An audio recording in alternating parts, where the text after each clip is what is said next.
Welcome everyone to the Create and Colour a Geometric Gift Box workshop. So today we're going to make the net of a cube, and we're going to transfer an Islamic geometric design onto the cube. You can choose from a simple design or a more complicated design. This is the more complicated design. And you can choose whether or not to just have a pretty cube to put on display, or to just keep it as a little gift box, so not glue it down completely, and then you can pop something in it and gift it to someone if you wish. So that's what we're making today, a little geometric cube, and I will take you through all the steps for doing so. So that's what's ahead. I'm going to start with going through all the equipment you need for today. So I'm going to switch to my overhead camera. Actually, before I do that, I will say that this is a free course for my newsletter subscribers. So my newsletter subscribers have been invited along to participate live. However, I'm going to share this course freely after the event. If you would like to sign up to my newsletter, I need to figure out later on how to put a little link down there underneath the video, so that if you want to be notified about future free courses and other courses and so on, then you can sign up to my newsletter, because I think I'll be running one of these every now and again. So let's move on to equipment. I shall switch to my overhead camera and we'll talk you through everything you need today. Okay, so the one thing that we are going to need, and that I forgot to put on the list, is this here. We're going to need a teaspoon, but you can grab one at the break if you haven't got a teaspoon within easy reach at the moment. So I always forget to put the teaspoon on the list, and I'm not sure why, but we're going to use a teaspoon for two very clever purposes later on in the session. You'll need your compass. So you may have a school compass with a little pencil. That's absolutely fine. We don't need the compass too much today, so your school compass will be up to the job. Or you may have a more sort of serious compass like this. Yours may have two little bars on it, which are quick release bars. If you squeeze them down, you can open and close quickly. Or you might have one without quick release bars, and that's absolutely fine. You just use the little cog to open and close your compass. Your compass will either have a pencil in it, so let's keep those pencils nice and sharp, or it will have a lead in it. And it's a good idea to keep the leads nice and sharp. Looking at mine, it's not sharp enough really, but it'll do. To sharpen compass leads, it's always a bit of a mystery when you first get a compass like this, but you can just use an emery board or a little bit of sandpaper, and you can just sharpen your lead, the edge of your lead, on the sandpaper or emery board to get more of a point in it.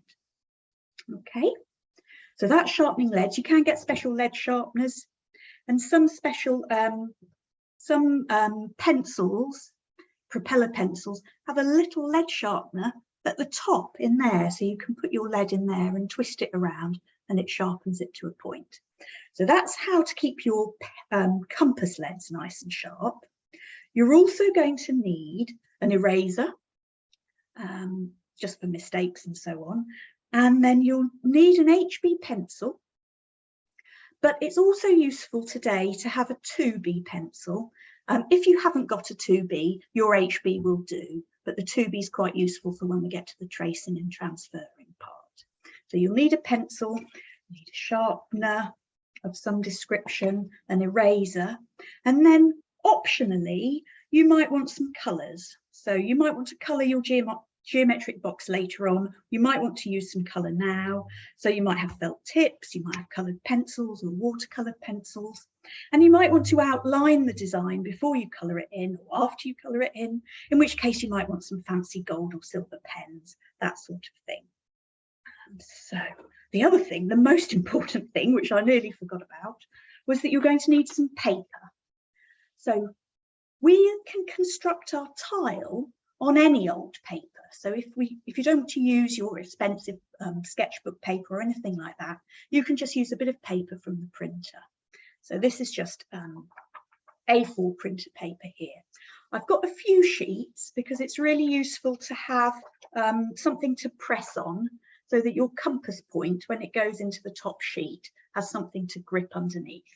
So sacrifice a few sheets underneath to use as a sort of softer surface for your construction. You will also need a stiffer sheet of paper, A3 sized. So let me lift this up a bit. So this is an A3 size sheet of paper. You can get sometimes 12 by 16 inches as a similar size.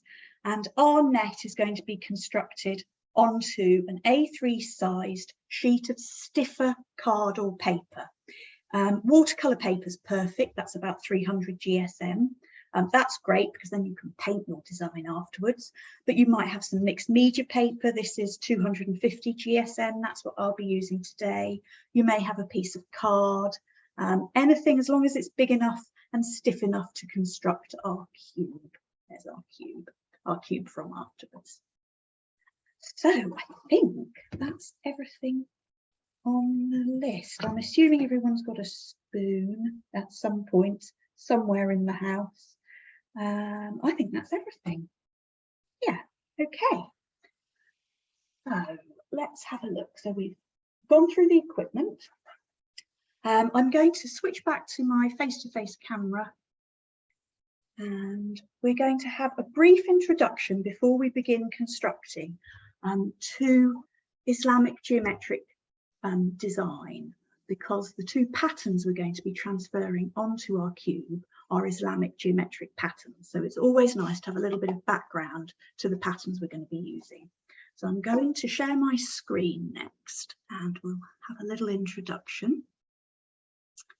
Share screen. Okay. So it always takes a while to let me click. So Islamic geometry or Islamic geometric design is quite probably the most advanced form of geometric design in our world. And I'm going to show you a few examples first of all. Some of you may have seen this presentation before, and we've done some of my other courses. So this is the ceiling of a dome at Lotfullah Mosque in Iran. Absolutely stunning, and this has been projected onto a curved surface, which makes it even more incredible. Beautiful pattern. This is a geometric tiling from Morocco. This is a process known as zellige, where individual pieces of tile are cut and then assembled to make the overall pattern. This is a carved wooden gate in Cairo. And here you can see that sort of iconic rosette shape that's such a feature of Islamic geometric design. This is another rosette. This has got 10 petals or safts. And this again is a pattern from Iran.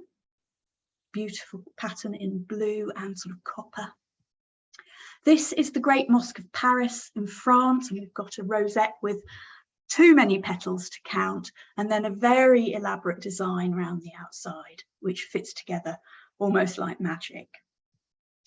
This is from the Alhambra. Oh, we've got Erica in the waiting room. This is from the Alhambra in Spain, and beautiful colours. The Alhambra colours are so iconic, those beautiful natural tones. And again, you can see we've got the rosettes, each of them slightly different. And then these little motifs that fill the gaps in between. This is another Moroccan tiling pattern, and again a beautiful rosette, beautiful bright colours. This is a classic Alhambra pattern that you may well have seen before, and again those are lovely sort of ochres, blues and greens that are sort of what's the word I'm looking for? That are traditional in the Alhambra. And the roof of another a tomb in Iran. Again, Iran is there's so much incredible Islamic geometric architecture and pattern in Iran, and this again has been projected onto the roof of to the dome of this tomb. And this is a really interesting pattern because we've got pattern within pattern. So you can see we have this rosette. But then within the rosette, we've got more rosettes. So we've got a pattern inside a pattern, and this is often called a dual level pattern. So it's incredible mathematics. So I use a classification system from a writer called Eric Brugge, and I like it because of its simplicity. So we're going to learn to identify how the patterns repeat. So essentially, they all start with a circle, and very often this is seen as sort of symbolic of unity and wholeness. So everything starts with a circle. And some patterns tessellate in squares, and we'll look at how to identify patterns that tessellate in squares, and Brugge calls these fourfold patterns. Some patterns tile in pentagonal arrangements. As you know, pentagons don't tile very well, so there will be little motifs used to fill the gaps between the pentagons. And some tessellate as hexagons, and there are other arrangements, of course, but these are three of the most common. So how do we know whether a tile has got an underlying fourfold, fivefold, or sixfold symmetry? We count the points on the star or the petals on the rosette. So let's have a look at this one from Morocco. If I count the points on the star, you can see I've got 8 points around the star. And if I count the safs or petals on the rosette, you can see I've got 8 of them. Now, 8 is a multiple of 4. So that's an indication then that this is a pattern that tiles in square repeats. And if I superimpose some squares onto the page, you can see the repeating motif that's been used here to create the tiling pattern. If we have a look at this one, which we saw earlier, and count the safts or petals, you'll see that we have 1, 2, 3, 4, 5, 6, 7, 8, 9, 10.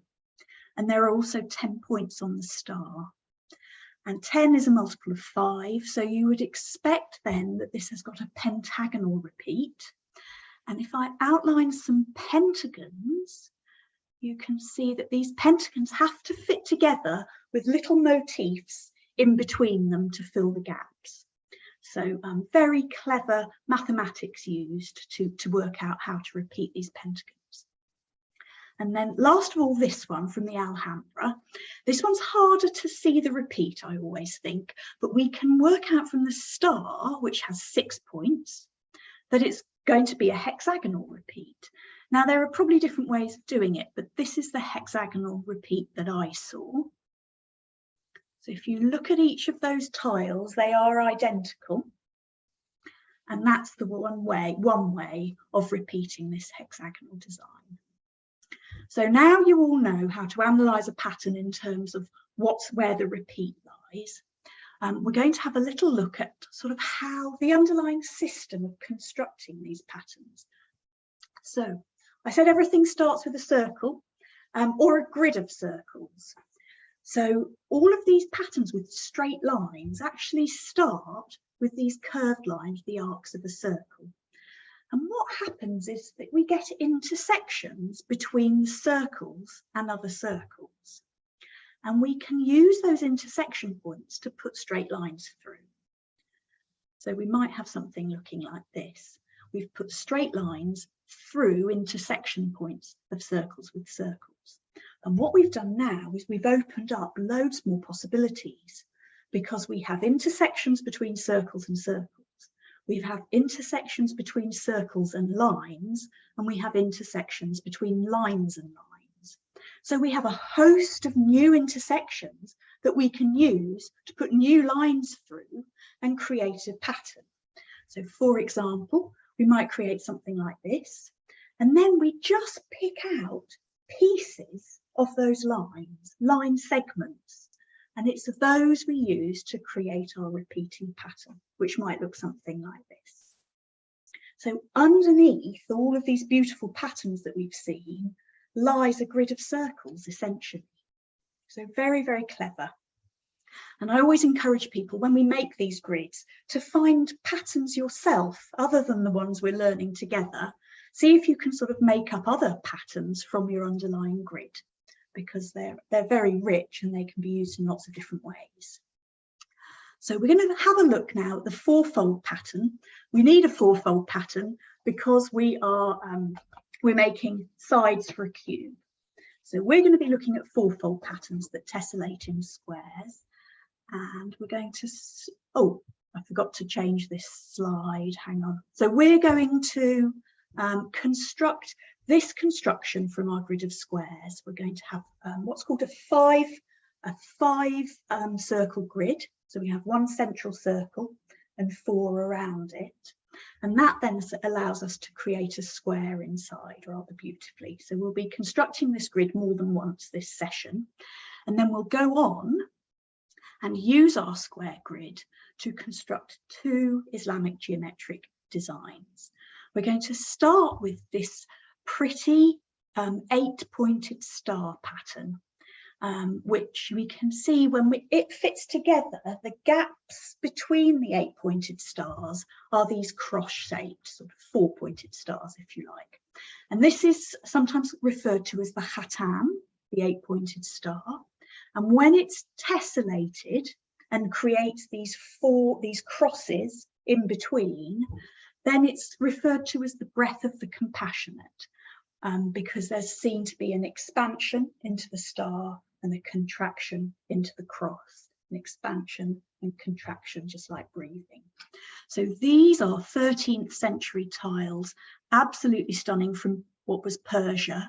And they've been decorated with these beautiful motifs, and there's some calligraphy around the edges. These are verses from the Quran and Persian poetry. So feel free to decorate your Khatam pattern in any way you wish, and perhaps take inspiration from these beautiful designs. Here's another look at a more simple version of the Khatam, or the breath of the compassionate, because it's been tessellated.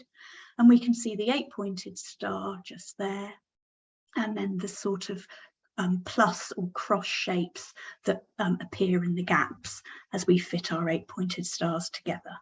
Then we've just got very simple motifs, but when any pattern is repeated, it immediately becomes aesthetically pleasing. Then we're going to take that tile off. We're going to trace our Khatam ready to use if we wish. And then we're going to add a few more lines to our design to create, you can see the Khatam here, the 8-pointed star, but we're going to create this ring of squares inside it, and then a mini Khatam at the centre. So it's almost becoming a little bit of a fractal repeating pattern. And this gives you lots more scope for decoration. And so this, I think this is Moroccan zellige tiling here. And here's another example of the same pattern. It's probably easier to see. We'll be drawing what you can see here, the green Khatam with the squares, and then the little inner Khatam appears at each of the 4 corners. So that's how it's going to tile. So that's what's ahead of us today, and you can see actually that that's the same pattern that we have. Okay, so excitement. Let's stop share, and I think we've got everyone in. There's no one in the waiting room.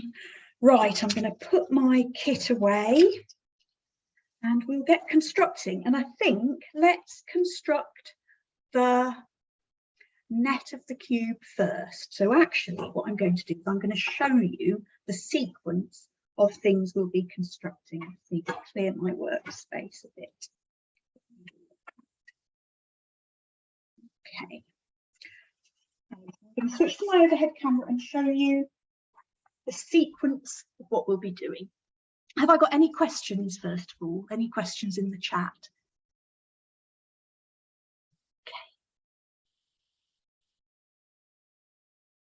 Okay. Let's get this nice and high so that you can see my entire workspace. I've got my new cork mat, which is a lovely surface to work on. So we're going to start by constructing the net of the cube. I need this even higher, don't I? Okay, so we're going to start by constructing the net of the cube, and this is going to be on A3 stiff paper, because this is what we're going to turn into our box. And you can see just very faintly, you can see the 5-circle grid. with the little 4-petal flower sitting below it. So that's what we're going to make first, and then we're going to construct our Khatam and our zellige pattern. But we're going to construct them onto the same grid. I've got them here just as an example, but we're going to draw one grid. We're going to stop before it gets too complicated and take the Khatam tile off onto our tracing paper. Oh, I forgot to mention, you need tracing paper or baking parchment. So we'll stop and take the Khatam off before the grid gets too complicated. And then we'll add some more lines to our grid, and we'll take our tile of our zellige pattern off as well. And then when we've got 2 tiles, you can choose which one you'd like to transfer. And the lovely thing about having tracing paper tiles is that you can use them for other things afterwards as well. So we're not restricted to making a box today. You can tile it across the page and paint afterwards, and you can make all sorts of patterns, and I'll show you some ideas for doing that. So I'll just show you a couple of examples that I constructed yesterday that I'm very much looking forward to painting. So here is the Khatam tiled onto its net, and I'm going to paint it and then cut it out and assemble it. And this one, I wanted to show you this one because I wanted to show you that that you can do fun things just really with outlining your pattern. You don't need to be an expert with paint or coloured pencils or anything like that. You can just use your ruler to outline the pattern. And here you can't see it very well, but it's not very shiny.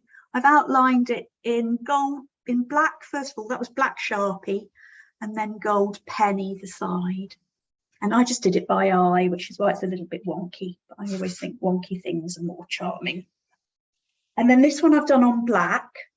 Got a few smudges and there's a couple of mistakes, so don't look too closely.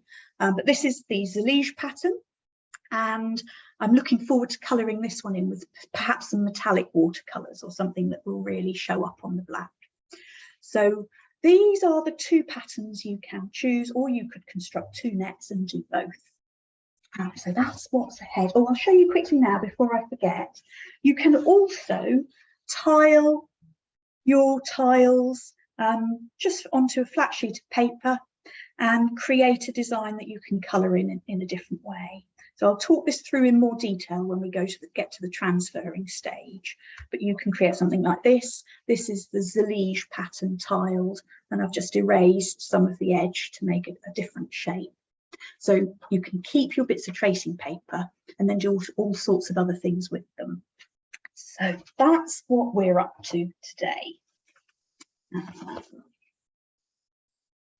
Okay, I've got this on top because we're now going to draw our net. So I don't have A3, 8.5 inch times 11 inch. Someone's just asked, Jesslyn's just doesn't have A3. I'm just going to work out the proportions of 8.5 by 11 for you, Jesslyn, and then I can give you the measurements you need. Where's my calculator?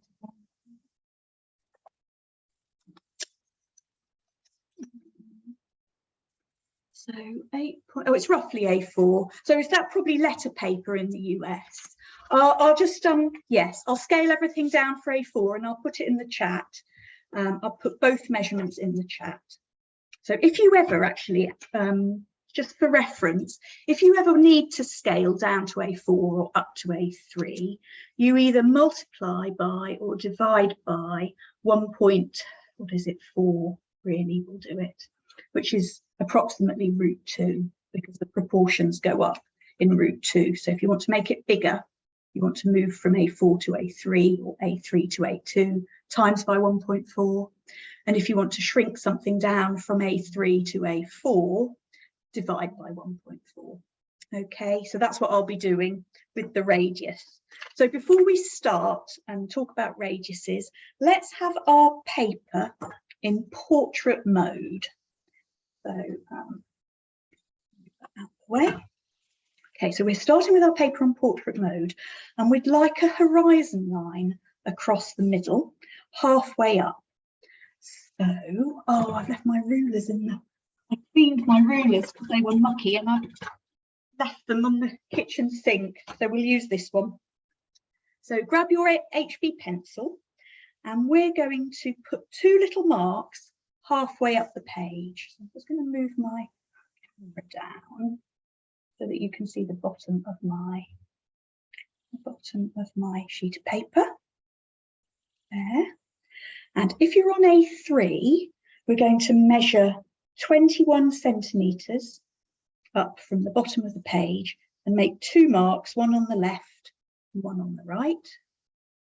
And if you're on A4 or letter, we're going to measure 15 centimetres up, which is 15 divided by 2.54, which is about 6 inches. 15 centimetres, approximately 6 inches.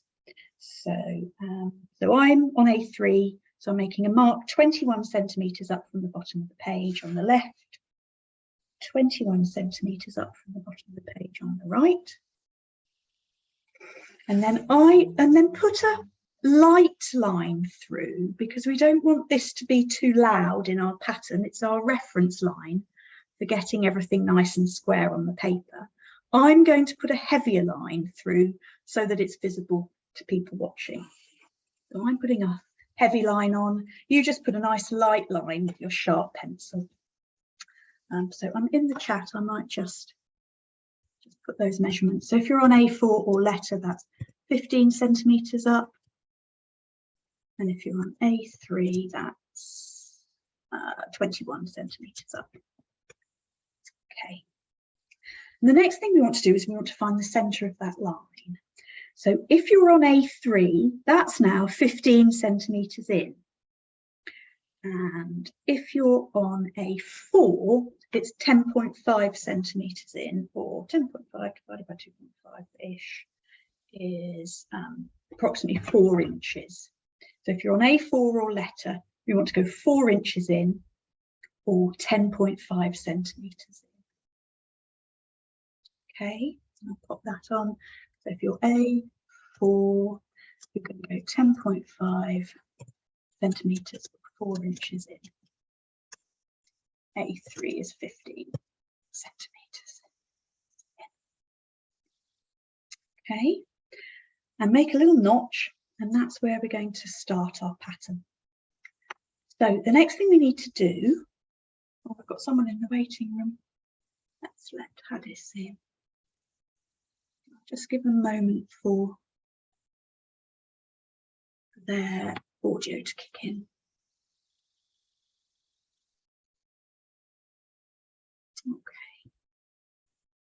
Okay, so we're now going to use our compasses, and we're going to start with a larger radius of 8 centimetres. So let me work out what that is.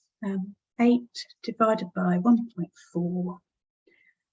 So I'm going to type into the chat. If you're on A3, we're going to start with an 8 centimetre radius.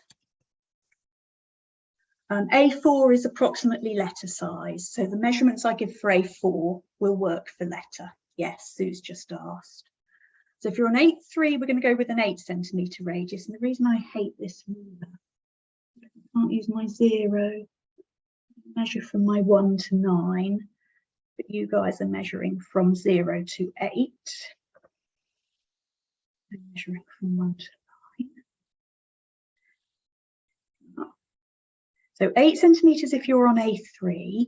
If you're on A4, let's go with 6 centimetres. That's the thing. Let's go with, if you're on A4, yeah, it's essentially 8 divided by 1.4. It comes out at 5.7 centimetres. So go for about that, around about 5.5, which is, let's divide that by 2.54. That's about 2¼ inches, 5.7 centimetres or 2.25 inches if you've got the ruler in inches. Okay, hopefully that's clear. It feels clear as mud, but it's all there. Okay, so just double checking because I don't like this ruler. Yes, that's right. So I'm using an 8 centimetre radius on my compass, and we're going to start by placing our compass. Oh, there's someone, I've just got someone at the door. I'm just going to go very quickly and answer this.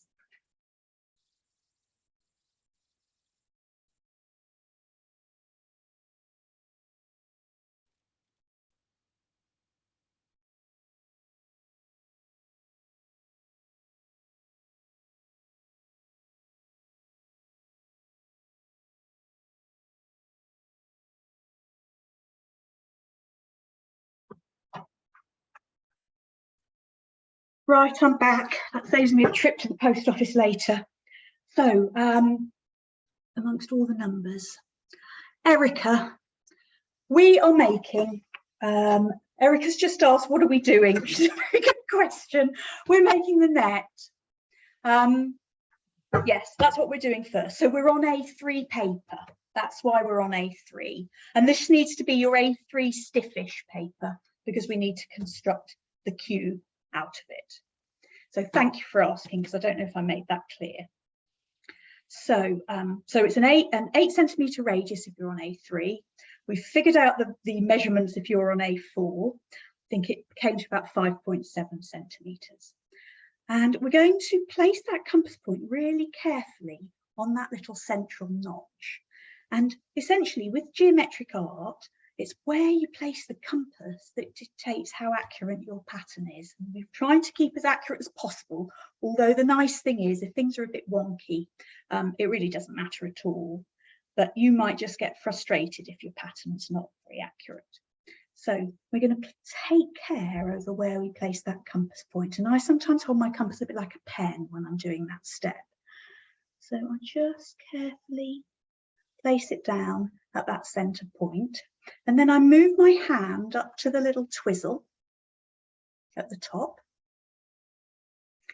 And you're going to see, if you're left-handed, you probably want to sweep anti-clockwise. If you're right-handed, you might want to sweep clockwise, but just find what works for you. And we're going to twizzle it round and create our first circle. I've just realised I don't have, I can tell I haven't done this for a bit. I don't have my pen attachment in. So I'm going to be working in pen, just so that you can see more clearly what I'm doing. But you guys should be working in pencil. I just need to measure that out again.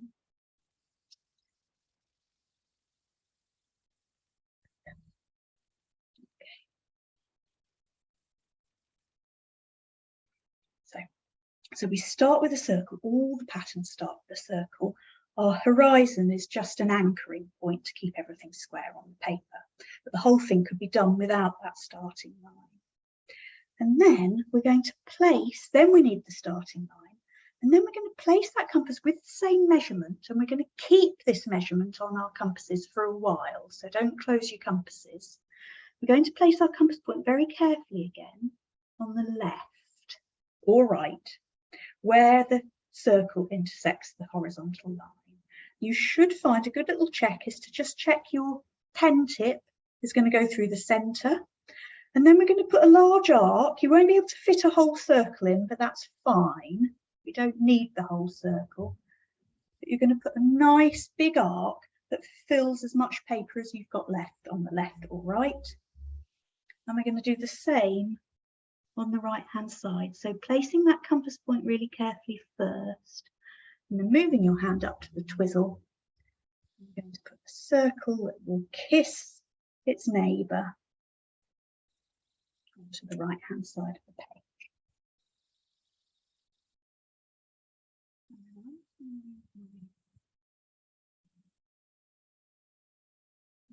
Camera a bit. We're going to keep that measure because we need it in a bit. And we're now going to put the vertical line in, which is what we need to create our 4-petal flower and our squares. So to put the vertical in, we're going to do what's called a perpendicular bisector. And we're going to use these two tips from these almond shapes that we've created either side of the centre. We're going to place our compass point on each tip. So I'm going to start with the left-hand tip. You might prefer to start with the right. Again, placing that compass point really carefully. And then I'm going to visualise a vertical line going up my page, and I'm going to make a little arc that would cross that line. So a little arc in the halfway area of my piece of paper. And then I'm going to transfer my compass to the other tip, and I'm going to make a little line that crosses it. From what I've done, that little curvy cross is right in the middle of these two tips. And these two tips are equidistant from this centre. So I've created a cross that I can use to put a straight line right down the middle of my page. Now, at the moment, I've got a cross and I've got a centre. It's always best to have 3 reference points when you draw a straight line. So I'm going to do exactly the same thing, but at the bottom of my Vesica Pisces tips, these little almond shapes are called Vesica Pisces, and we're going to make an arc from the bottom tips. So I'm going to swing my compass round and again make a little arc in that centre section. Hopefully you can just see that.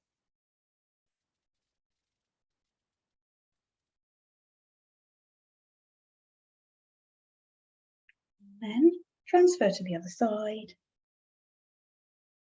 and make a little arc that crosses it so that we have a cross.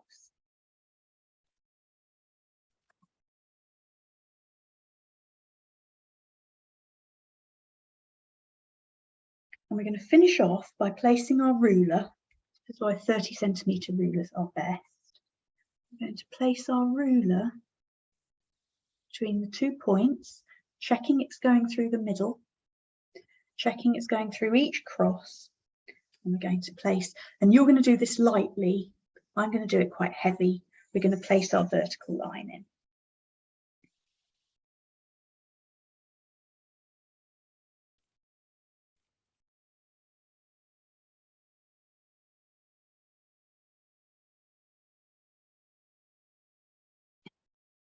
Do let me know if you need me to slow down.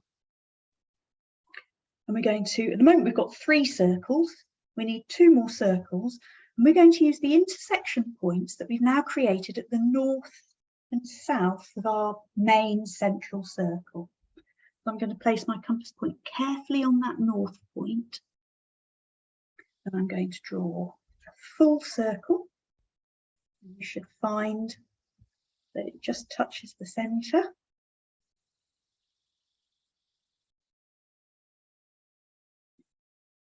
We can see 2 of the petals, the flower appearing, and then placing my compass point carefully on that south intersection with the vertical, checking I'm going through the centre again, popping on the final circle of my 5 circle grid.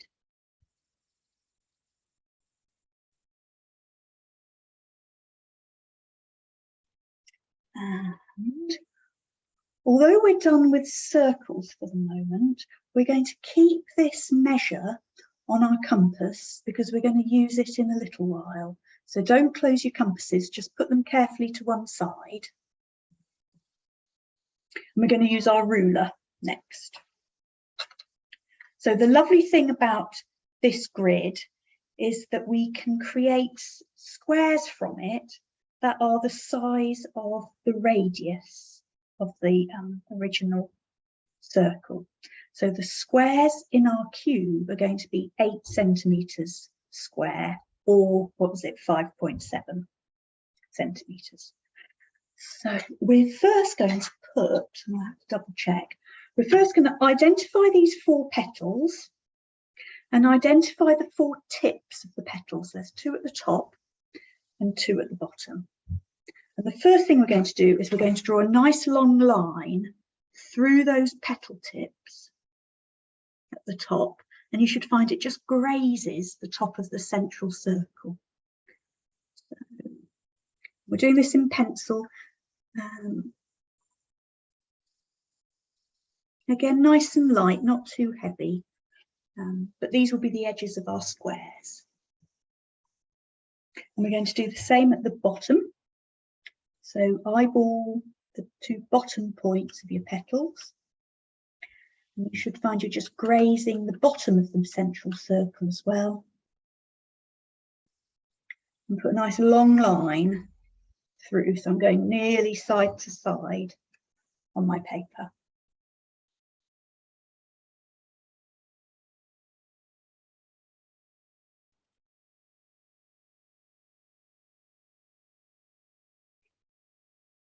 And then we're going to put some verticals through. So we've got two horizontals that touch our petal tips, top and bottom. The verticals don't go through the petal tips. The verticals instead go through the Vesica Pisces tips. You should find you've got little compass point pinpricks at the top of each Vesica Pisces tip. But I might circle them in red so that we know what we're using. So we're now using the tips of these lovely almond shapes. And that's where we're going to put our verticals through. Now, our rulers probably aren't quite long enough to do this, so you may need to move your ruler along. I've actually got a ruler with a little bit of extra section, so mine might be okay. But we want to extend. I'll show you where's the best place to show you. I'll show you at the bottom. So I'm putting my ruler through the two Vesica Pisces tips, but I need to extend out so that I'm in line with the bottom of the circle. So my line is going to come below the bottom of the circle. So I'm just going to do the bottom half of my line first, starting about here, and coming out below the bottom of the circle.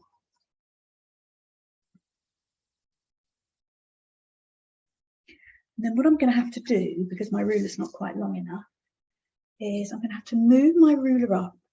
I'm going to place my pencil on one of those Vesica Pisces tips so that I can butt my ruler up against my pencil. And then just make sure it looks like checking all the way along my ruler, making sure that it looks like I'm lined up properly. And I'm going to continue that line up to emerge out of the top, the circle at the top. Okay.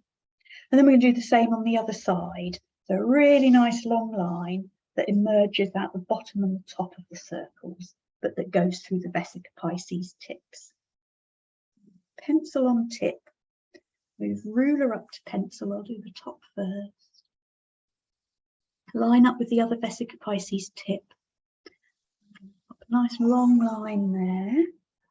Again, yours can be quite light. Mine are heavy, so they show up. And then pencil on tip, ruler along, and checking the length of my ruler. It looks like it's lined up correctly, and then continue that line below.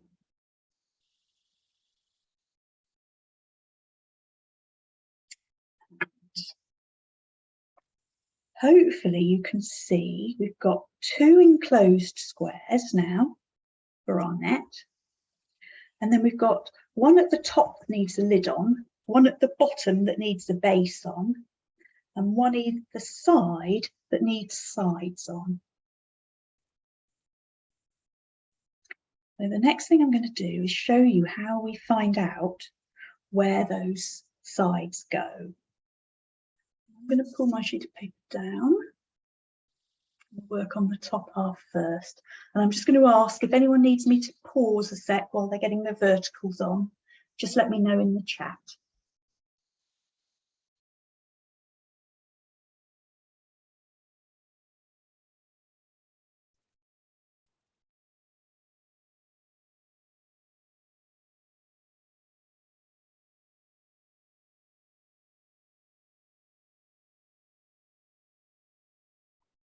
Okay, I think we might be all right. Okay, so the reason we've kept that measure on our compass is because it is, or should be, depending on how accurate we are, the measure for the width or the side length of one of our squares. So our squares are 8 centimetres, the side lengths of our squares are 8 centimetres or 5.7 centimetres or whatever radius you started with. So that's the nice thing, we're just using whatever radius we started with. And what we're going to do is we're going to use these to make little marks where we need to put the lids on and the sides on our squares. And essentially, remember, we want this T shape. So I'm going to identify my central square here of my T, this one.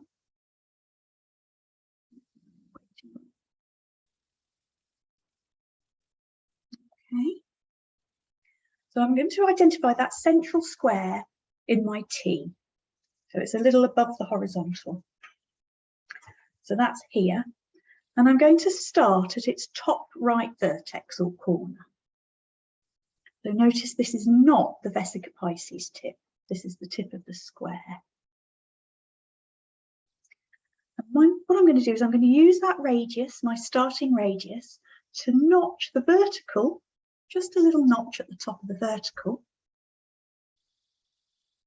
And then I'm going to swing down and do a little notch on the right of the horizontal.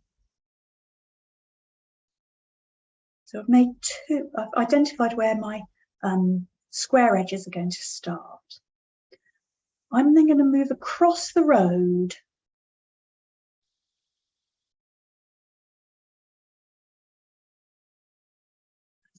Waiting room again. I'm going to move across to the other corner or vertex of my square, and I'm going to do the same on the left. So a little notch at the top, and then swing down to notch the horizontal on the left.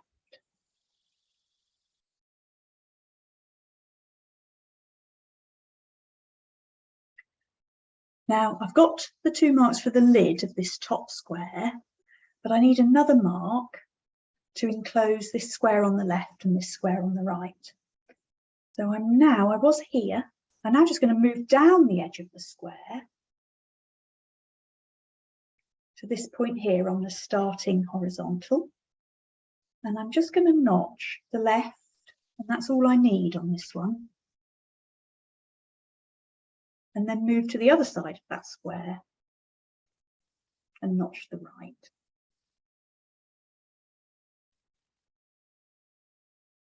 So now I can enclose the arms of the T, but I need to be able to enclose the bottommost square as well. I'm just going to push my paper up. Just wait a sec for people to get their notches in. And then you might be able to see what to do. Remember, we're avoiding the Vesica Pisces tips, not those. These 2 points just below. I'm going to put my compass point on one of them. I'm just going to notch at the bottom. And then I'm going to move to the other side and notch that one.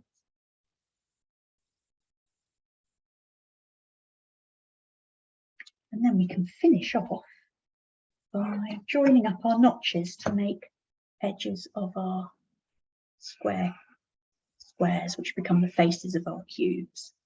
I'm going to join up the ones at the bottom, the 2 arms of the T.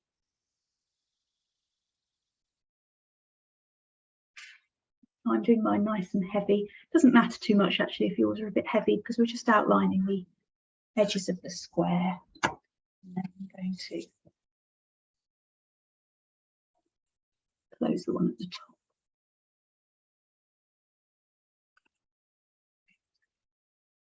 Okay. We have the net of our cube, but it'd be nice to have some tabs, because of course we're going to have sections that we glue on the inside of the cube. So we need our tabs. And there's a really nice way of adding the tabs to this net. So we'll use that way. We're actually going to use circular tabs. And we're going to put a little circle around the left arm of the T a little circle around the right arm of the T, and then we just need a little piece of circle at the bottom. Okay, so I'm going to give people a moment to get their net finished. And then I'll show you how to find the centres. We can now change the radius of our compass. It's done its job, that first radius.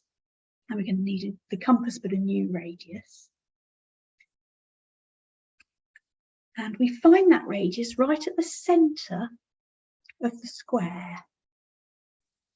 So you can see we've got 3 squares along the T.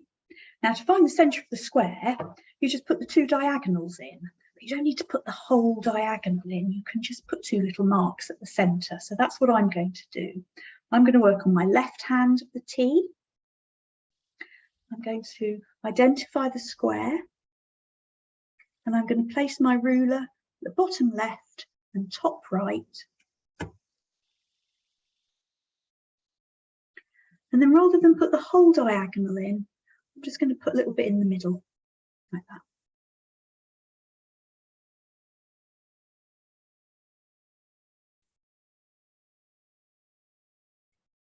And then I'm going to switch my ruler around to the other diagonal.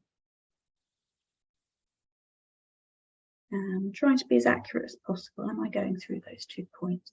And then just cross the original. I'm going to do that in this left-hand one. I'm going to do it now in this right-hand one.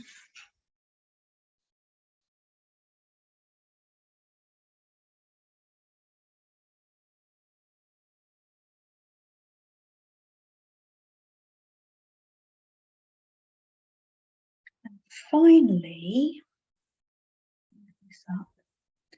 I'm going to do it in the bottom, but I actually only need 1 diagonal because I've already got a central line.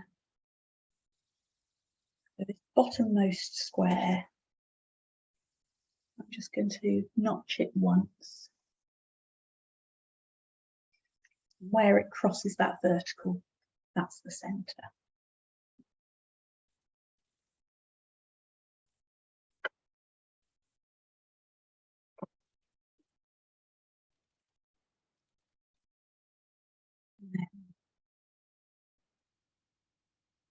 Last thing is to put the tabs on. I'll show you what we're aiming for. So we're going to have a 3/4 circle. Alexa, stop. We're going to have a 3/4 circle on the left, 3/4 circle on the right, and a 1/4 circle on the bottom, 1/4 arc.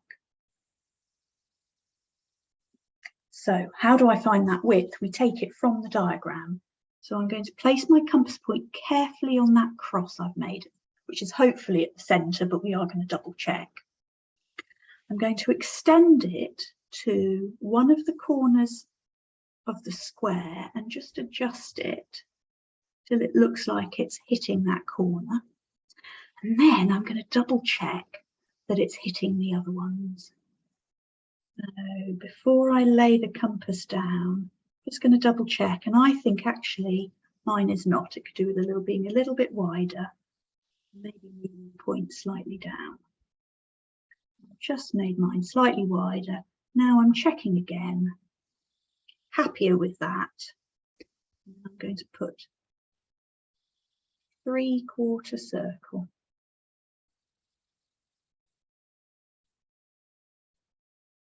Around that square.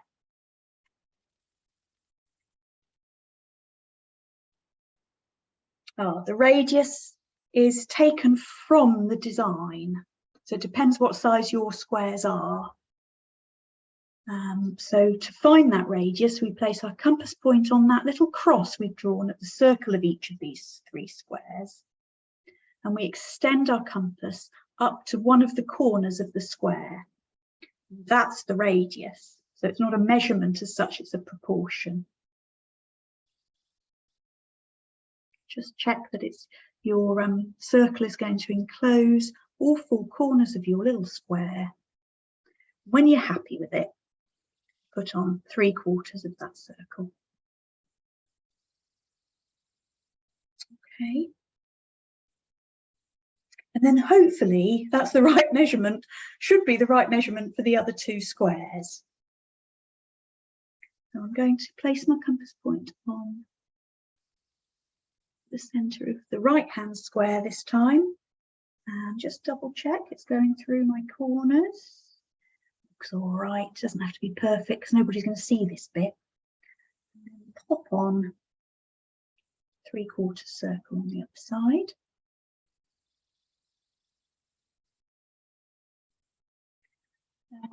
Because you don't want to cut these tabs off, it might be an idea to just lightly shade them in. So I'm just putting a squiggle across with my pencil. I do not want to be chopping those off at a later point when I cut out the net.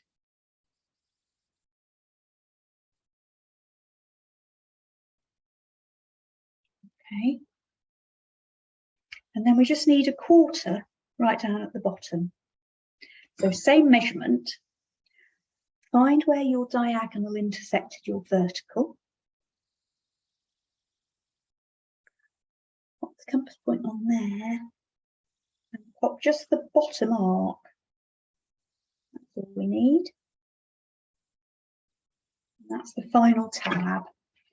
I'm just going to shade that one in as well, just lightly, so that I don't cut it off later.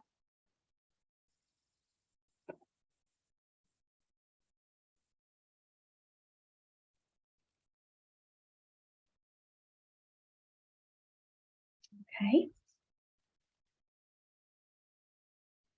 Now we're not going to cut it out now. Sometimes I feel, it's up to you, but sometimes I feel it's best to decorate it first and then cut it out. Just makes it easier to handle. You don't have sort of flaps of your net getting in the way as you're trying to colour in and so on and so forth. So cutting out personally would be the last thing I did, cutting out and scoring, but I will show you all of that. You might not want to do it during the session. You might want to colour in your design first and then cut it all out and score it to get it to fold nicely. Do that at the end. Okay, Alexa went off, so she's reminding us about break. I'm wondering if before we go on break, we actually construct the square grid for our tiling patterns, either our Khatam or our zellige pattern that we're going to transfer onto our net. So I think that's probably a good idea. So if there are no more questions and nobody needs me to leave this on any longer, just put that the whole bit you need in shot for the moment, then we can construct on just any old piece of paper for this. The underlying grid we're going to use to take the tracing paper off, and then it's the tracing paper that's important. So just printer paper's fine for this. A4 or letter is fine. So I'll be working on just paper I've stolen from my printer upstairs. Will you be able to send us the recording? Absolutely, that's fine. You'll get the recording in a few hours' time, Alia.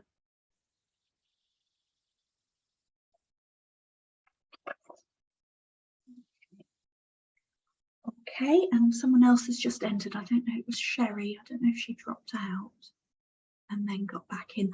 Hi, Sherry, you're awake. I think Sherry's from the US. Sherry, you've just joined us. We've just constructed the net, but we're about to now construct the tiles. So, so you can, when you have the video, you can go back and construct the net. But if you'd like to join us, you can join us for the construction of the tile. Or you can just watch with your cup of coffee, because I know it's very early where you are. Okay, so let's put that to one side, come back to it later. And get our watch. Remember, you need something to press on. If you've already got a surface you can press on, then you don't need extra paper. It's quite useful to have a bit of extra paper. We want to tint our paper. Do we want to do it before we construct the box? Wait, Patricia. Patricia's just asked if you want to, by tint, do you mean sort of tea stain? If you want to tea stain it or anything like that. I think that's what you mean. Oh, yes, tinted with tea or coffee or whatever, or with watercolour. Okay, so what I would do is Do you know what I think I'd do? Because if you're just working in pencil, sometimes it's really hard to see it after you've tea stained it. So what I might do is on white paper, construct your net in pencil, and then outline, and then I would probably actually transfer your pattern onto it in pencil. And then I think I would probably outline it in waterproof pen, either just a thin one. You can get brown ones that aren't too sort of loud. You can get grey or black, just a thin waterproof pen. And then you can tea stain away to your heart's content before you cut it out, before you paint it. But you know that your pattern won't move, and you'll be able to see it afterwards when it comes to colouring it in. Okay, that's what I would do. And I am going to run through, I think our session might last a little bit longer than 2 hours. I am going to run through how to outline, because I think that's a really important procedure to know about. So I'll run through that before I then show you how to cut out and score. Thank you. Okay, that's a good question, actually. Made me think. Okay, so we can do this on A4. You can do it on A3 if you wish. The radius will be the same for everyone, because we need our tile to fit onto our squares. Actually, the radius won't be the same from everyone. The radius will be taken from your personal net. Okay, so if you've drawn a smaller net than me, you'll be taking your radius from the net. Then we know your tiles will fit perfectly onto your net. So let's do that first of all then. Let's set our radiuses first of all. So grab your net. Sorry, I told you to put it away. And we want our patterns to fit into one square on our net, which means we want to draw a circle that fits in to one square on our net. So to do that, we need to take our radius from the very centre where we started at the beginning to the edge of the first vertical on the right or on the left. Notice I'm reducing my radius so that it's actually half the original radius I started with. I started with an 8 centimetre one. I'm now reducing it half to 4, but it's always better to take your radiuses from the pattern itself rather than remeasure on a ruler. So it doesn't matter whatever radius you started with, we're now measuring out half of it. I'm just going to check on the other side. Does it meet the vertical line on the left? I think I'm going to just increase mine very slightly. And then when you're happy that you've got a square the right size, radius clips either side of the square. That's the radius you're going to use next. Okay, so put your compass to one side, don't adjust that radius once you've taken it. That's half the starting radius from last time. Everyone all right with that? Okay, so we're going to start with a horizontal we're going to go portrait mode, and we're going to start with a horizontal halfway up. So if you're on A4 like me, that's going to be about 15 centimetres up is always a good measure. If you're on A3, that would be 21 centimetres up.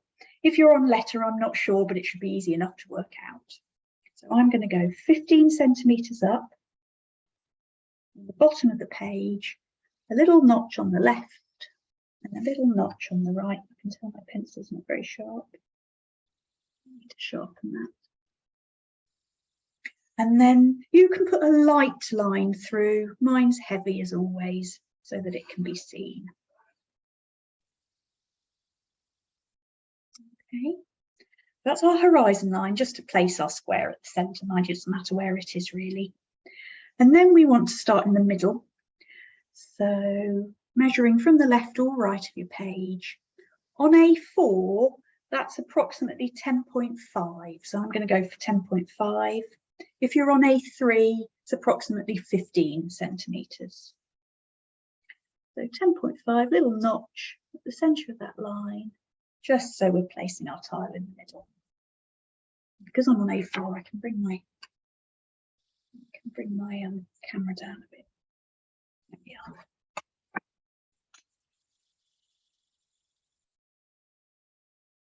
Okay, and then we're going to grab our measured radius, which we took from our net, half the original starting radius, whatever we started with, and we can draw our first circle at that centre.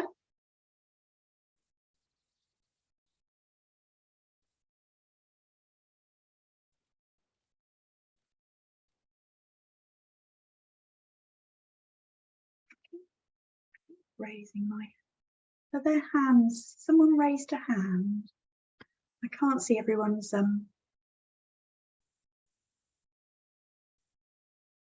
can't see everyone's video, but if you've got a question, do just pop it in the chat. Okay, and then we're going to construct the 5-circle grid in exactly the same way, just with a smaller circle. So compass point on either the left or the right, no, not north or south, east or western points. And we've probably got enough room to fit the whole circle on, so we may as well. Makes for a prettier pattern. Got that lovely Vesica Pisces appear from the overlap. Compass point on the other side. Remember, the most important bit is the placement of the compass point. So double check that the 2 circles you draw on are kissing at the centre.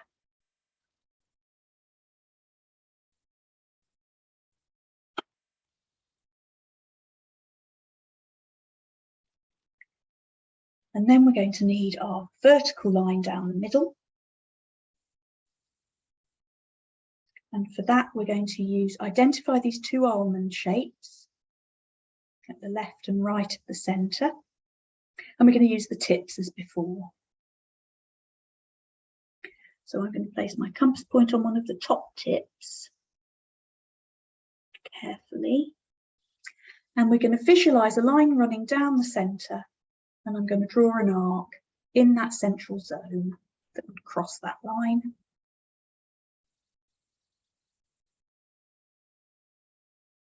Transfer to the other side, find that tip, and cross. And then the same at the bottom.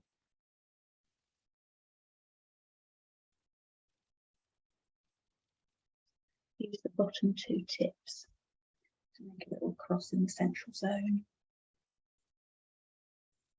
And because we're working much smaller than previously, you should have no problem getting your ruler down.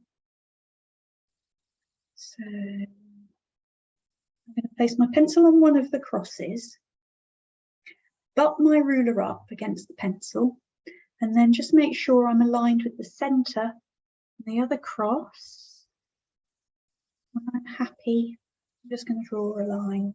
Yours will be quite light, mine's heavy. And all we really need are the north and south points of our centre circle.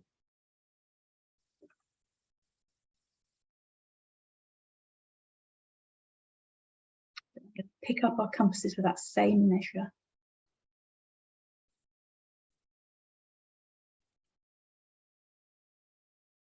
Just pause a sec because I can see lots of heads down. Okay, and we're going to use our northern and southern tips that we've created by putting the vertical line in. So the northernmost point of my centre circle, where it intersects with the vertical, I'm going to put a full circle on. Let's have a pretty grid. A 5-circle grid. And one at the bottom.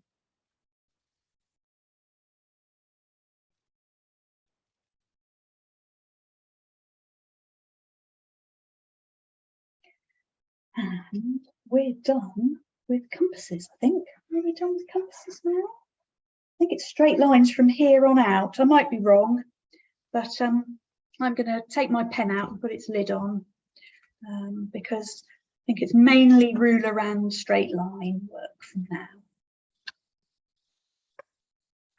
So before we have a short break, let's pop the square in. So we have got this pretty 4-petal flower here, and the tips of the 4 petals trace out a square.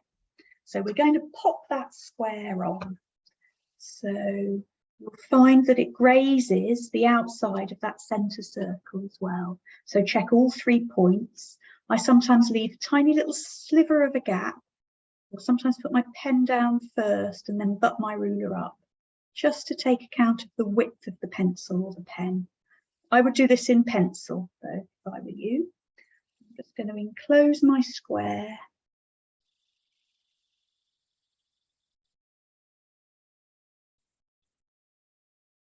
And then we're going to pop the diagonals on.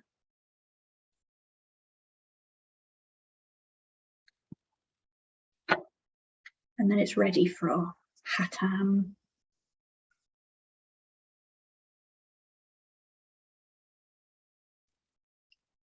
So square on, and then the 2 diagonals. These are going to give us some reference points now, because we're adding lines to circles. It's going to give us some lovely reference points for our next set of lines that we have to draw.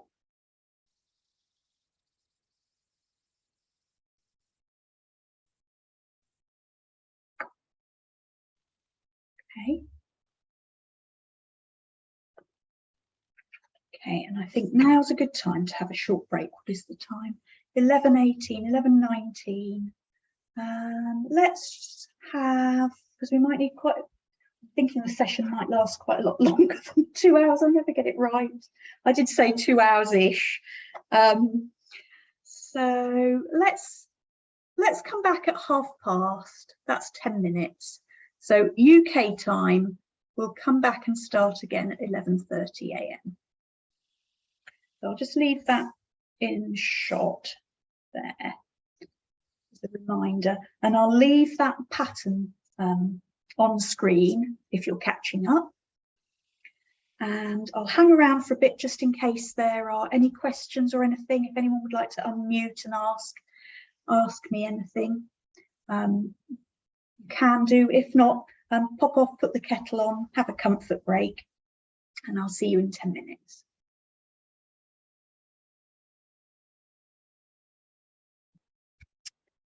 Okay, I'm back.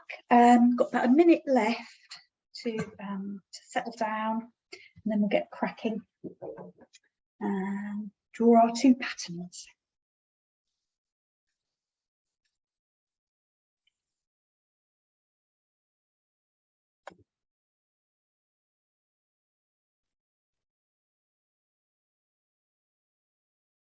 Okay. It's now past.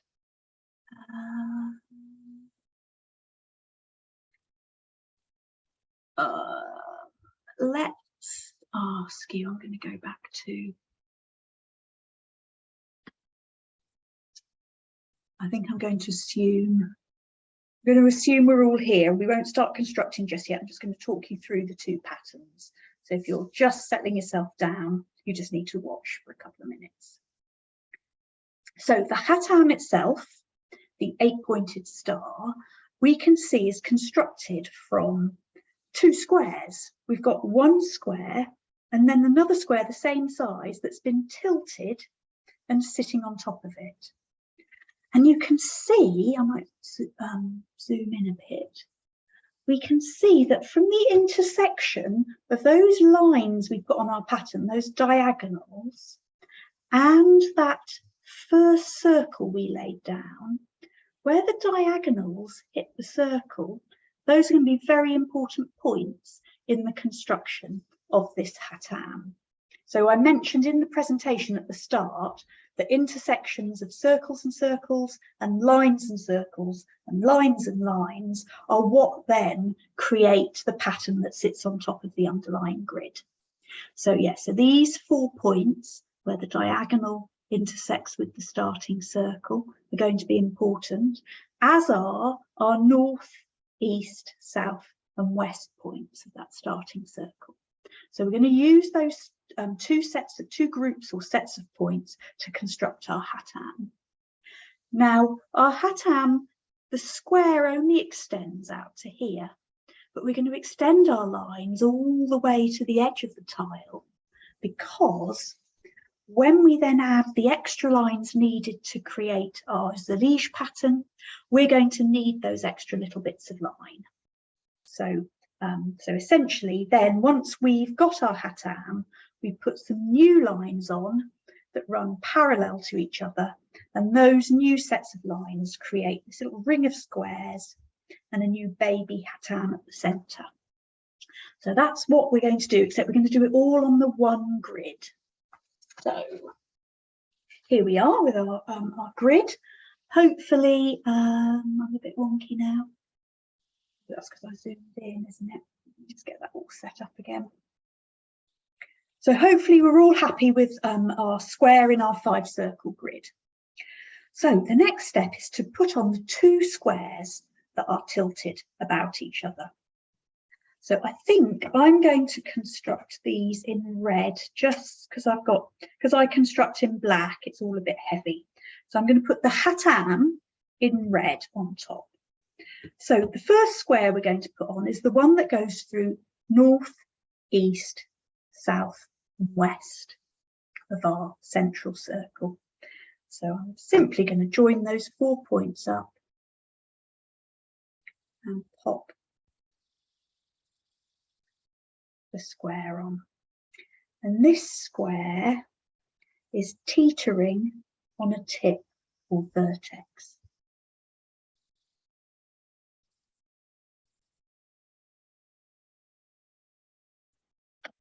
Okay.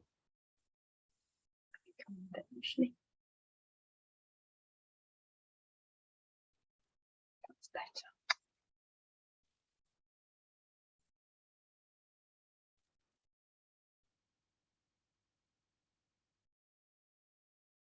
Okay, and when a square is standing on a corner, on its corner or on its point, we call it a dynamic square.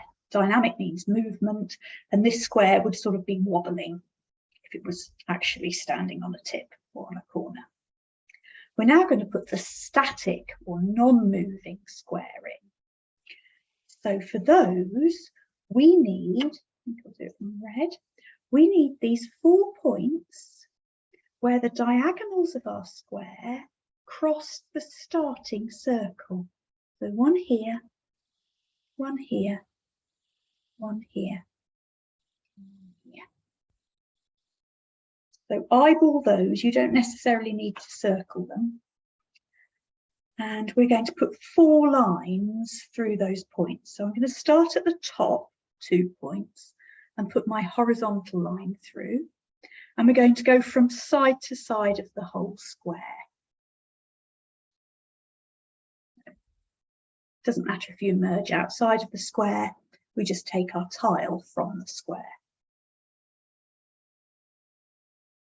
And then I'm going to do exactly the same manoeuvre, but down the bottom 2 points, down through the bottom 2 points.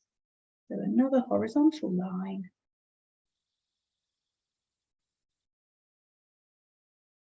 That goes through the bottom 2 points.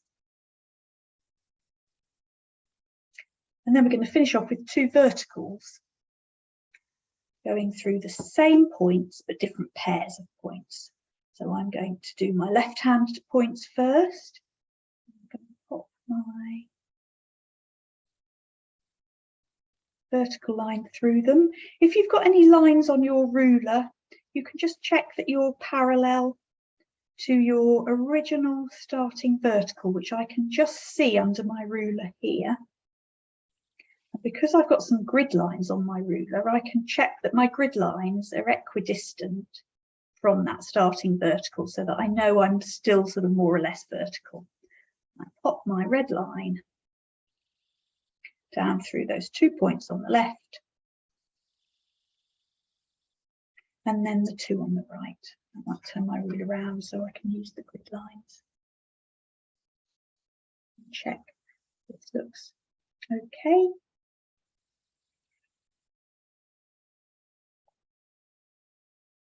And that's it. We've got our Khatam now. We're going to pick out some line segments that create our 8-pointed star. Okay, so what I'm going to do now is demonstrate how we're going to use tracing paper to take our first tile. I'm just going to pause a moment so that everybody has those sets of lines on.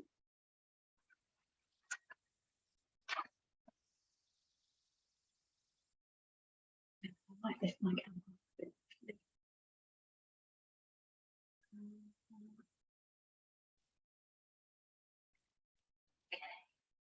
Okay, so we need a sheet of tracing paper. You're likely to have a sort of A4 or letter paper sized sheet, but we don't need the whole thing. So I'm going to half mine. Nice thing about tracing paper is you can cut it quite easily. I'm going to half mine. I'm going to use my nails to crease it firmly. And then you can carefully pare along that crease to give you 2 sheets. Okay, you could actually, maybe we should. I'm not going to half again, but if you're preserving your tracing paper because you haven't got very much of it, you could actually half again to make what's, these are A5, what's an A6 sheet. You've got, starting with A4 paper, you could half again because that still fits over your square. But I'm going to use a larger sheet so that my tape doesn't get in the way of my demonstrating. Oh, that's what I forgot to say at the start. You're going to need a little bit of tape. If you, I've got some masking tape here. I think it's called painter's tape in the US. But you might have just sellotape. If you've got tape that's quite tacky, then you need a couple of bits.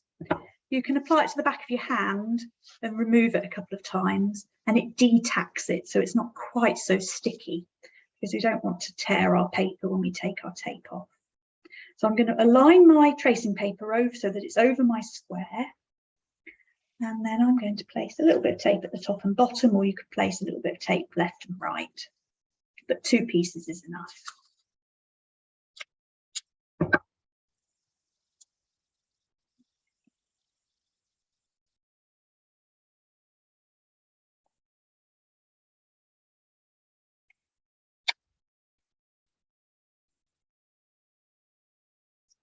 Okay, and this is where we need our, if you've got one, you need your 2B pencil. If you haven't, and you've just got your HB, then we're just going to go over the lines a few times just to lay down a little bit more graphite, just because this is slightly less soft than this one. So I'm going to use my 2B, nice and sharp, not too sharp or the point will snap when you place it down, but a decent point on your 2B. And we're just going to trace out the edges, the line segments that form the Khatam. But before we start, we're going to mark out the 4 corners of our square, because we need to know where those are so that we can line our tile up perfectly each time. So to do that, I'm going to place, I'm going to make a little cross, a little plus sign at the corner of the square.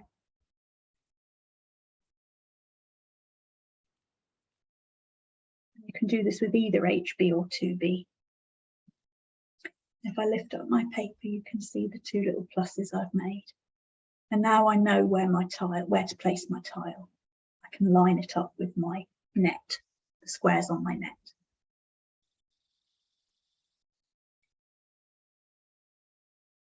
And now we're going to use our rulers and our pencils to outline our tile. And the best way to do it is to do it in parallel pairs. So if we're all there and we've got our 4 crosses, I'm going to start with my topmost horizontal, line my ruler up against it, and I only want 2 little pieces of it that form parts of the points of the star. So I'm going to outline, I'll pull my ruler away in a section, I'm going to outline this little section here on the left, and notice I'm running my pencil across the tracing paper a few times to lay down some graphite. because I need to transfer that graphite onto my net. And then I'm going to jump over the central section, and I'm just going to outline that little piece of star point or star corner on the other side.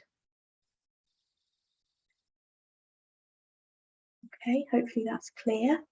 And then I'm going to do the line parallel to it, which is down the bottom. So I'm going to drag my ruler down to the bottom, horizontal, and I'm going to do exactly the same two pieces of line segment, running my pencil across a few times, especially important if you're using HB to lay down those two pieces of line segment. I'll just lift up my tracing paper so that you can see them a bit more clearly. And then I think I'm going to do my two vertical pieces and then my diagonals. So here I am on the right vertical, and again just this little piece at the top, skip over the centre and the little piece at the bottom. Lift that up so it's clear. And the same on the other side, and then you're off, you know what you need to do.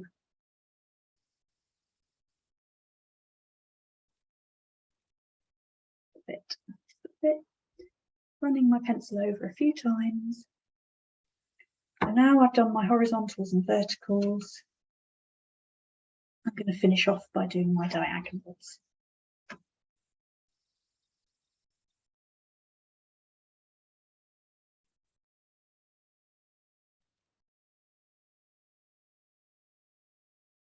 Be systematic and do my parallel pairs, and then I don't lose track of what I've done and what I haven't.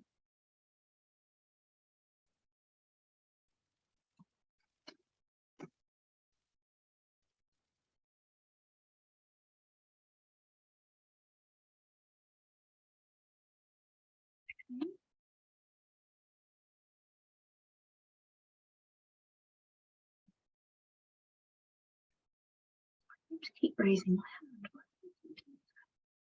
See where my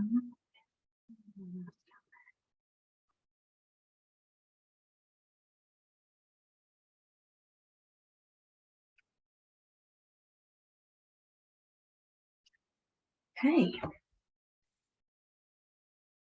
So it's always a good idea, especially with more complicated patterns, to unpeel one of your bits of tape. Just lift your pattern up to check you've got it all. And I can see that I've got my Khatam, and I've got my 4 crosses, 4 plus signs, the corners of my square. And I've got all the little corner tips nicely. You may at this point, if you've overshot, you might want to erase any overshoots, but it doesn't really matter. When we transfer it onto the net, you can tidy it up then. Okay, so we've got our first tile, and these can be reused. Sometimes if you've used them quite a bit and there's not enough graphite left for transferring anymore, all you do is sort of re-ink them really with your pencil, go over the lines again with your 2B or HB pencil, and then you can reuse your tracing paper. So I have a little folder full of all my tracing paper tiles so that I can regenerate patterns really quickly just using my trace tile without having to do the whole construction again.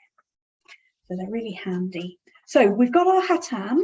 We're now going to put the additional lines on to create our zellige pattern. Okay. And I'm going to do those lines in a different colour so that it becomes clearer for you guys to copy. So pop your tile to one side. The nice thing is you can just stick it onto something. I'm putting mine on the edge of the table. And then I'm going to zoom in a bit again so that we're nice and close. And we're going to draw our second tile, trace that one, and then I'll demo transferring it, outlining and cutting out your nets. You probably won't want to do that stage yet. You'll want to decorate them first. Okay, what colour should we go for? Something that pops against the red. Hopefully, I won't use green. Hopefully the blue will pop out nicely. Okay. So let me just refresh my memory. Okay, let's describe it first. So we're going to create this pattern now. And what you'll see is that we've got some verticals, horizontals, and diagonal lines that we need to add. Okay, so we'll work in parallels. It's always easiest to sort of be systematic, and we're going to do our verticals first and then our pair of horizontals. And then if you want to, you can twist your paper around and just do verticals and horizontals again, but these will be the diagonals when you get your paper back, so that you're doing the same moves each time. And what I'm going to do is I'm going to circle the intersections we need. You don't need to. I'm going to circle them so that it's easier for you to see.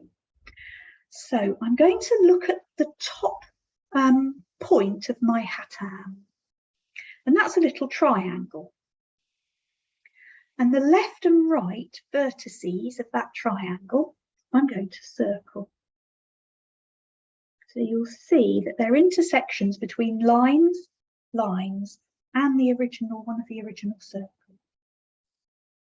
I'm going to do the same with the two at the bottom. These are our reference points. And while I'm here, I'm going to do the two on the left and right. So identify the little triangle of the Khatam on the left and circle its top and bottom vertices, and the same on the right. You don't have to circle, but you have to eyeball them, know where they are. Okay. Then I'm going to place a vertical line that goes through, a pair of verticals that go through the points. Now, because I've got grid lines on my ruler, actually the grid lines aren't helpful. I'm going to line my ruler up between those 2 points. And actually, if I look at mine, I can see the bottom of my numbers all the way along seem to lie just on that vertical that's running through my pattern. So I'm going to use that as my little check that I'm putting another vertical line on. And it doesn't matter if you come outside of your square. I'm just going to put my first vertical line on. And then I'm going to come to the other side, those two intersections, line up, check I'm parallel if I've got a reference, and put the second one on. So that's one pair done.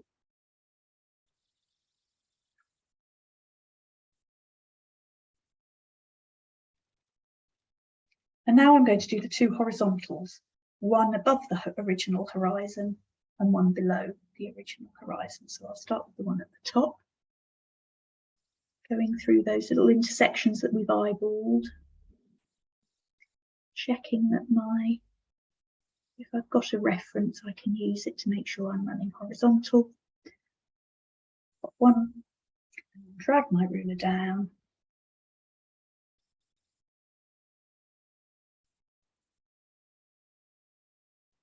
Pop the second one on.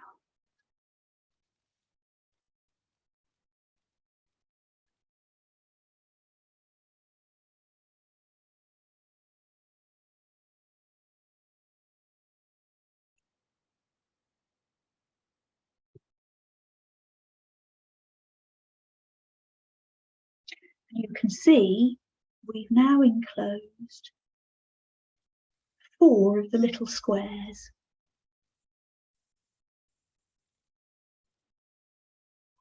Okay, in fact, I might shade them in. They'll be easier to trace. So we have, in putting that set of lines on, we've got 4 of our ring of squares.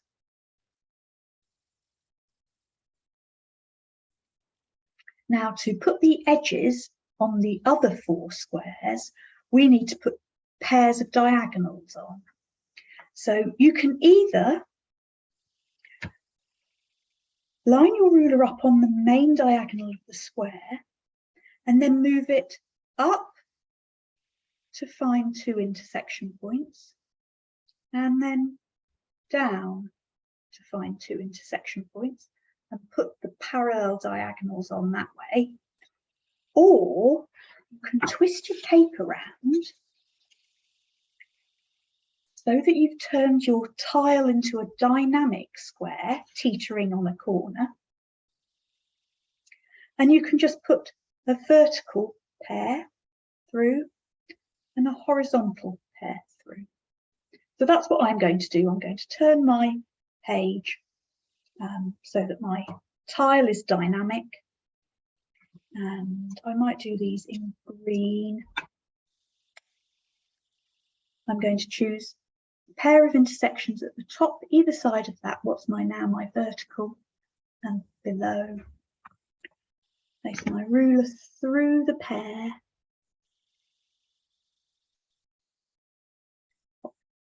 One line through, doesn't matter if you extend outside of the tile. Do the same on the other side.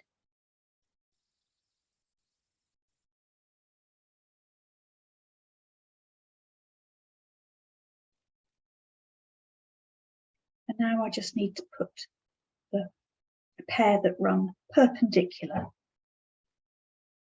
at the 2 horizontal ones.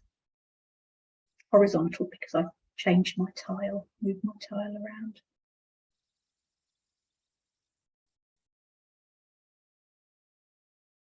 We're very nearly done. We've just got 4 tiny lines left to draw.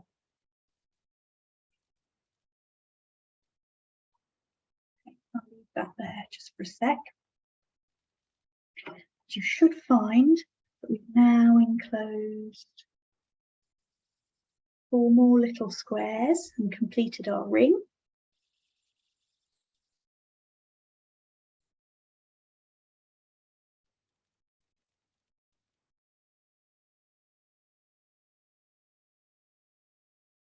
It can be quite useful to shade them in gently because when we're going to trace our tile, there's a lot going on now. It's got quite complicated. So if you've shaded in just very lightly, if you've shaded in your little ring of squares,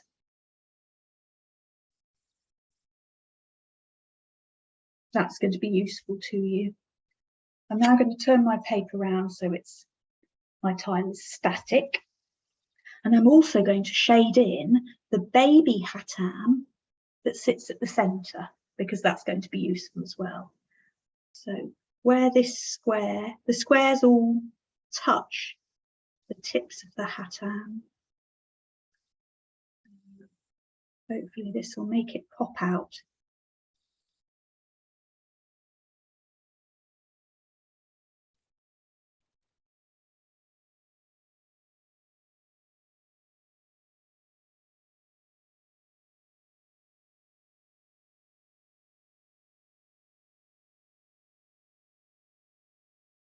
Okay, so we can see the pattern emerging.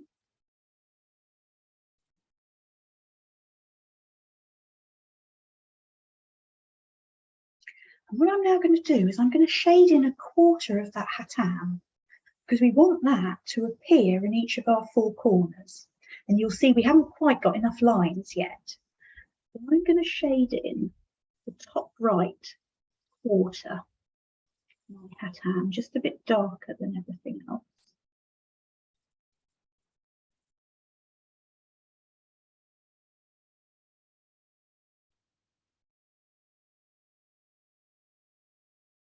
Hopefully that's popped out a little bit more. And we want that to appear down here. But at the moment, I only have one of its tips. So this is where the final set of lines comes in.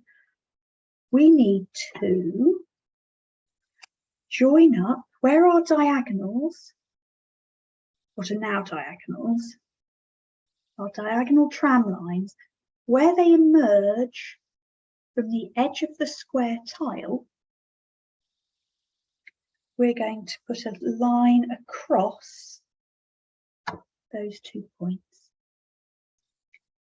I'll turn my ruler around because it's got to be parallel with this one. So we can do it by eye. So I'm going to, those 2 points, I'm just going to put a line across like that. What that's done is it's given me the other half tips that I need. I'm going to shade that one in, and then we'll do the same line in the other 3 corners of the tile.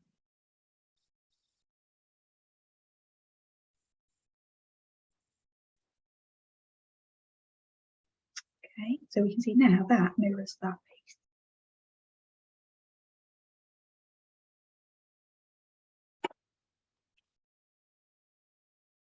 Okay, I'm going to identify now the same pair of points where my tram lines emerge in the other 3 corners. So here and here.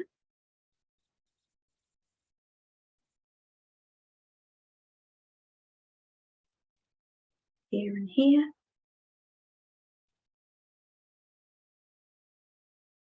Here and here.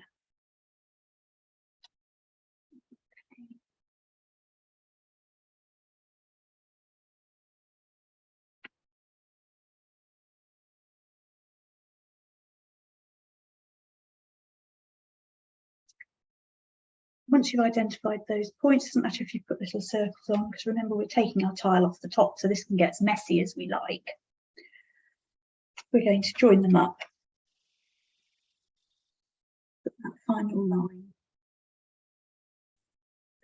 through each pair. That one.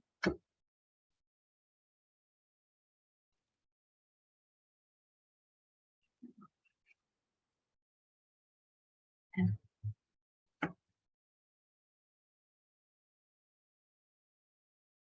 this one. Okay.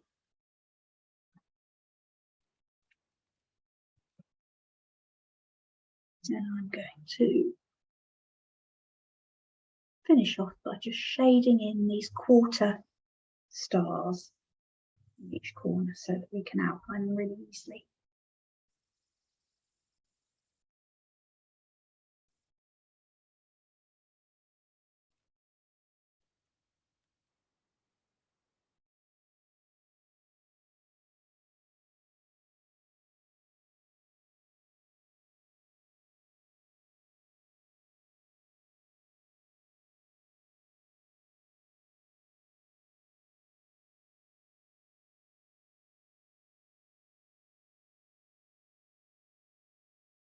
They don't have to be shaded in perfectly, we just need to, you need the bits of the pattern that are important and that need outlining to pop out a bit from the underlying mass of lines that we've created. It looks very complicated now.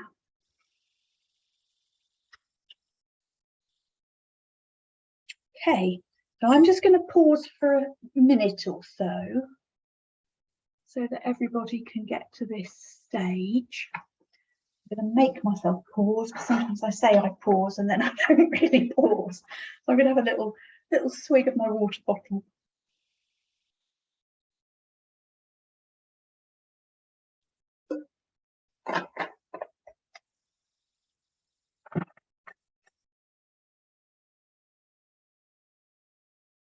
And if you're someone who thinks you need another good couple of minutes, then let me know in the chat, because I'm more than happy to wait. It's important that you've got your pattern very lightly shaded in. You don't have to shade it in perfectly at all. But it's important that you've got all the elements of your pattern there. So I'm happy to wait.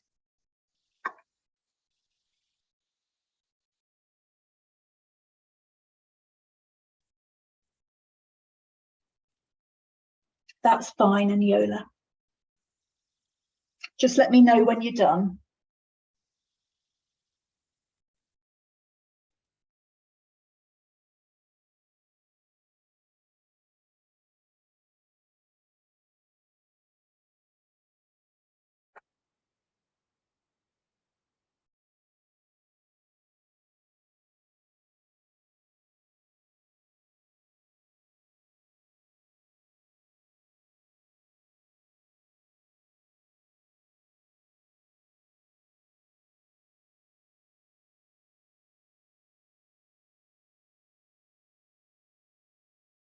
Now would be a good time to grab a spoon if you haven't got one.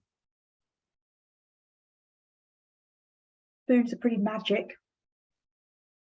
Very useful bits of equipment.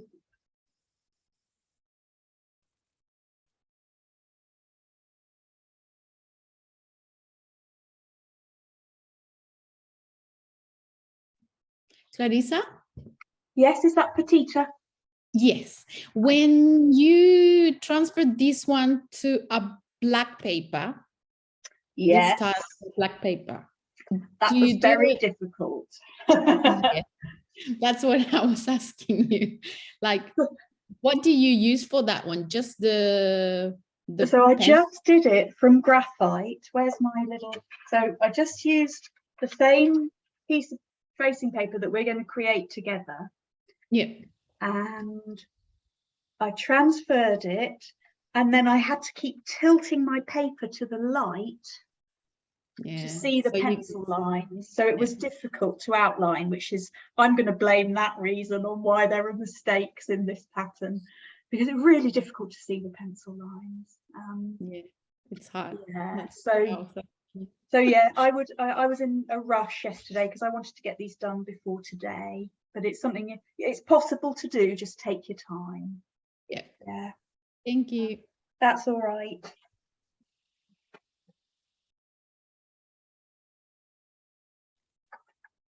Okay, looks like everyone's ready. That's brilliant. So we need our second bit of tracing paper. And like before, going to tape it, the top and bottom. Where's my tape gone?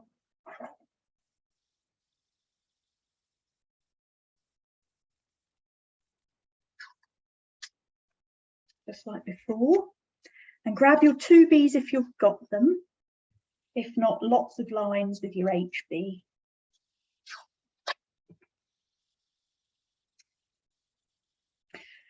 And essentially, we're going to outline all the little lines that of the shapes that we've coloured in. So colouring them in is really handy. Otherwise, you can imagine it would be quite difficult to see them. But like before, we're going to work systematically. So what I'm going to do is I'm going to work down my horizontals. Oh, no, before we do that, we're going to mark our 4 corners of our tile. So a little plus sign or cross to outline each of the 4 corners of the tile before we get stuck in. Okay, and I'll just lift that corners up to show you those. Okay. Oh, I've just seen a little message. I'll pause a sec.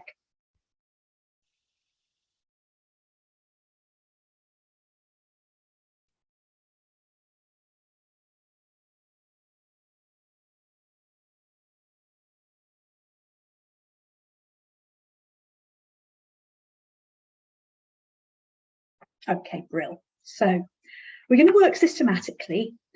So we're going to do all our horizontal bits of line first. Always best to start at the top when you're doing anything like this, because then you're not going to smudge your pencil as you move your ruler. Okay, so I'm going to find that topmost. I don't want to outline the edges of my square because that would break my pattern up where it fits alongside the next tile. So not the very top, but the next horizontal down. And then I'm going to check and see, I'll pull my ruler a little bit away so that I can show you what we're going to outline. We're going to outline this little piece of Khatam tip, this edge of square, then we're going to jump over this tilted square to outline this edge of square and this little piece of Khatam tip. So hopefully that's clear. I'm going to butt my ruler up. With my 2B or HB, I'm going to start just in from the edge where that Khatam tip is, carry on along to do the edge of that square, run my pencil over a couple of times, jump the centre, and do exactly the same on the other side as a mirror. I'll pull my ruler away now. should be able to see what Khatam tip, square, jump, square, Khatam tip. Okay, and if I lift that up, that should be obvious. And then we're going to move down to our next horizontal. So because I've started at the top, I'm not disrupting any of my graphite. And it's a different set, the same lengths of line, but in a different orientation. This time I'm going to start at the outside of a square, outline square edge, and then Khatam tip. Jump over the little triangle, outline Khatam tip, square edge, and stop. Okay, so hopefully that's made sense. Just going to outline that piece and that piece, run my pencil over, jump over the centre, and outline this piece and this piece. Okay, and again, oh, sorry, I keep doing that. Again, I'll just lift these edges up. You can see what I've outlined. And then the whole thing's mirrored about the horizontal. So drag my ruler down, do the same pairs of line segment again. Jump over that centre.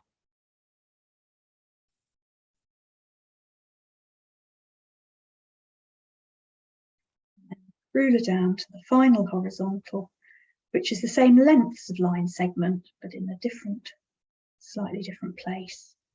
Khatam tip square. Jump over the square. Square, Khatam tip there.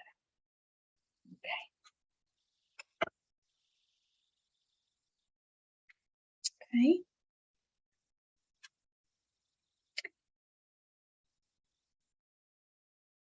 And then the easiest thing to do, really, I think, is to twist your sheet of paper a 90-degree turn, a quarter turn. And we do exactly the same thing again. Better. Let's get that lined up. And so I'm going to start at the top horizontal. Do those same sets of line segment that enclose an edge of a square and a point on the 8-pointed star, jumping over the centre each time. Start at the top and then move your ruler down.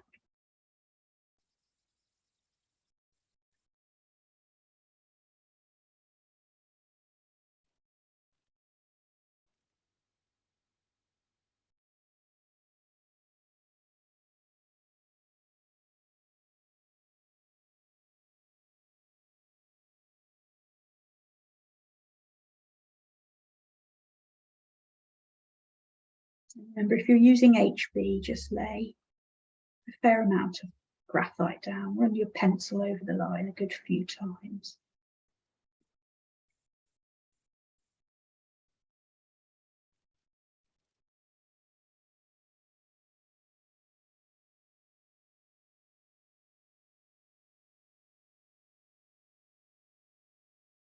And then if you're feeling confident,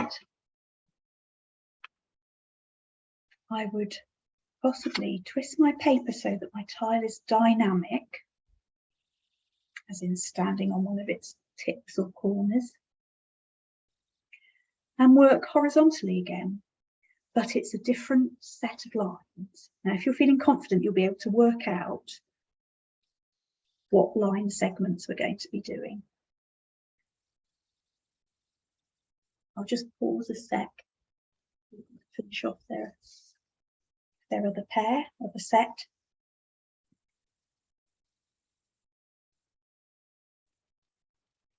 And then working horizontally from the top again.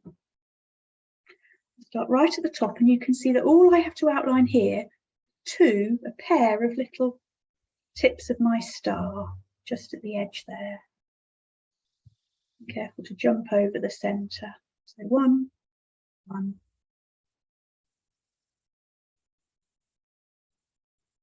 Drag your ruler down, and this time I'm outlining a pair of square edges. One on the left, jump over the centre square on the right,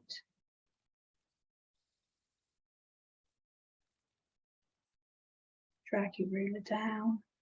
What are we doing here? Now this time it's an edge of a square and a little piece of star. So I'm starting all the way in here,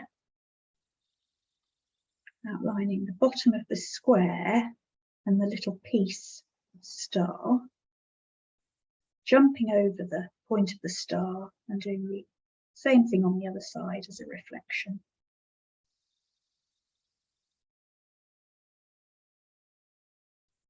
Met the halfway line, so come down below the halfway line and we do the same thing we've just done. This time it's the top of the square and a piece of star. Jump over the star tip to do the other side.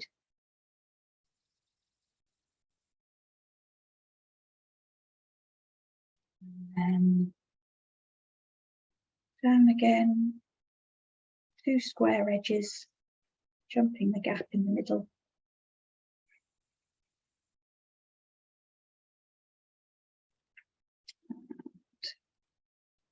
Finally, 2 little pieces of Khatam.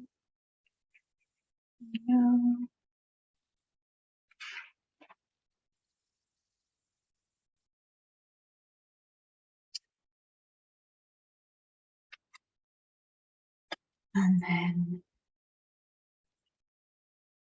turn our paper around so that we've got it dynamic again, our tile, but with the last remaining set of horizontals to be done. Work our way down doing the same thing.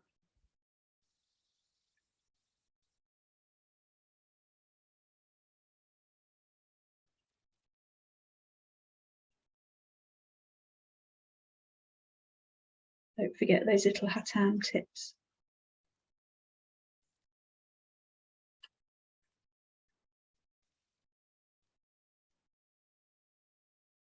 Okay. And below the horizontal.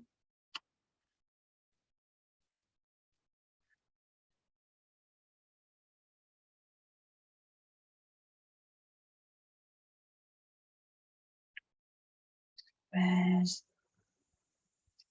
And last bit.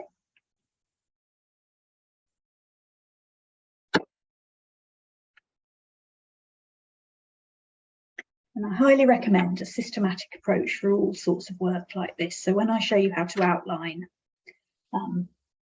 once we've transferred our tiles, when I show you how to outline, if you're brave, you might want to outline in pen or something like that. And I'll just demo that quickly. I won't outline the whole net. But working systematically in little rows of parallels, starting at the top so that you're not smudging your pen. It's a really good technique to use to get familiar with. Okay, so then you're going to lift up without taking your paper off. You're either going to lift up one edge or slip your fingers underneath, lift it up and just check you've got everything you need. And if you haven't, just lay it back down and just go over the little bit you need. Okay, and then we've got our second tile. And we're now going to grab our spoons because these are genius little ways of transferring the graphite from our tracing paper onto our net. So I'll demonstrate that for you.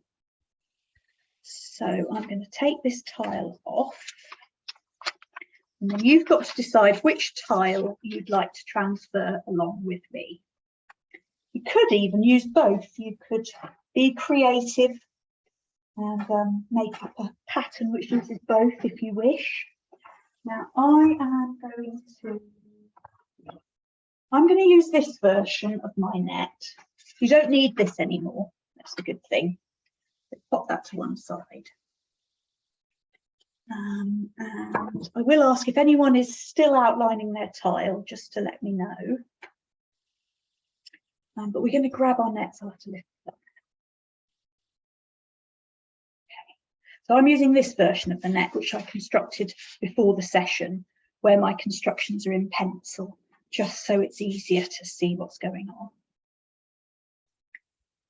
Okay. Yell in the chat if you want me to stop. Which one to transfer? Oh, the excitement. I think I might have another go at the complicated one. So I'm going to transfer this one. The procedure's the same. First thing to do is to take your tape off and put it onto the other side, because of course we need our graphite side facing down. So one at a time, transfer your tape.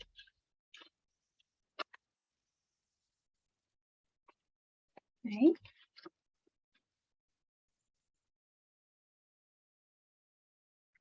And then this is where the little crosses that we put on right at the start come into their own.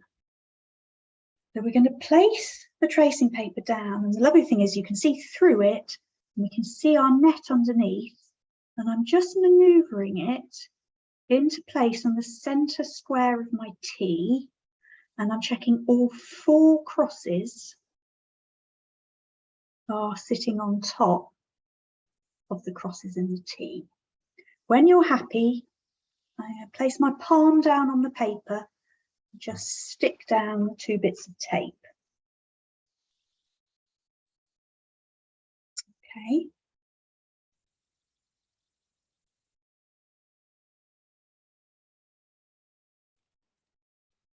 And then we're going to pick up our teaspoons, and we're going to use the edge. Just check that your teaspoon doesn't have any jaggedy bits or anything. They shouldn't. But we're on a nice, hard, smooth surface. So actually, if you had a tumbled pebble, you could use a tumbled pebble, or these little things are quite good. Where have I put it? If you do any dot artwork, you might have, oh no, not these, that's something else, ignore me. Tumbled pebble, you might have a burnisher of some description. Any smooth, hard surface is what we're going to use. Spoons are good because they have a handle. Okay, and then the most important thing is that you need to smooth out your tracing paper with your fingers and hold it securely, because we're going to get quite vigorous with our spoons. So I'm left-handed, obviously you're right-handed, most of you, 9 in 10 of you. So you're going to squeeze out your tracing paper to hold it firmly down. We're not just going to rely on the tape. So I'm going to squeeze it out either side of where I want to burnish with my spoon. And then I'm going to use the edge of my spoon quite vigorously to the back and forth motion across the tracing paper. And every time I move, I stretch out the paper beneath my fingers. Work your way across in one direction across your pattern. We just need to burnish over our line. Okay. And then I always find it quite good to burnish in 2 directions. So I'm going to go vertically now, stretching out with my fingers.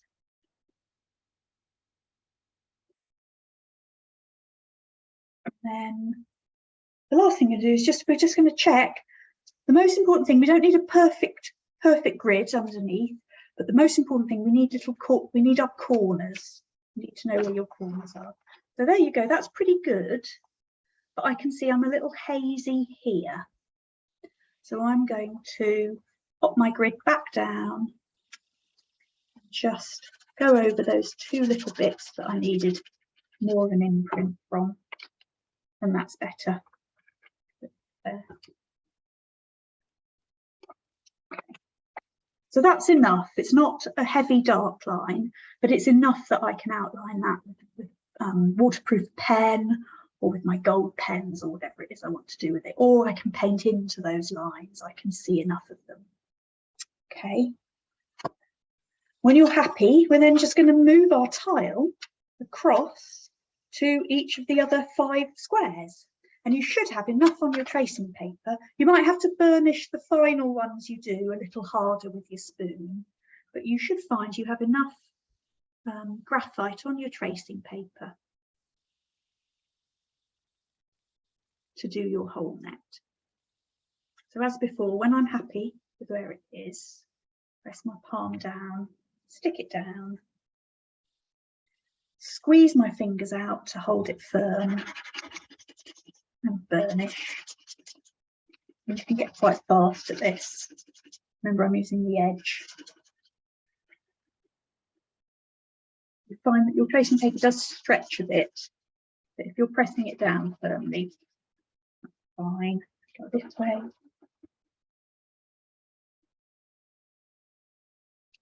Check. Good.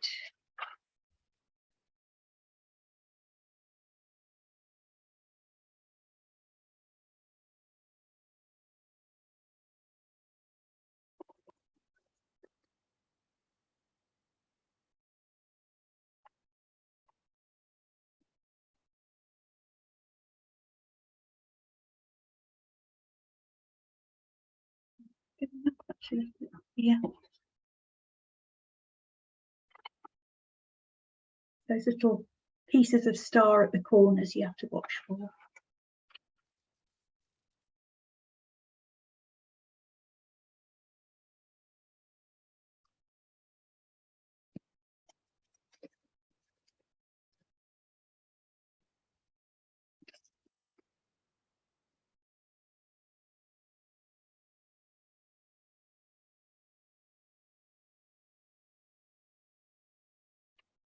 Perfect. There are other ways of transferring the tile. You could redraw the lines on the other side of the paper with a harder pencil and redraw every line. But as you can imagine, that will take you a great deal of time. So this is a fantastic, quick way of getting it down. And I must give credit to Samira Mian for this method. She has a fantastic YouTube channel where she teaches Islamic geometric patterns. And this is the method she uses for transferring.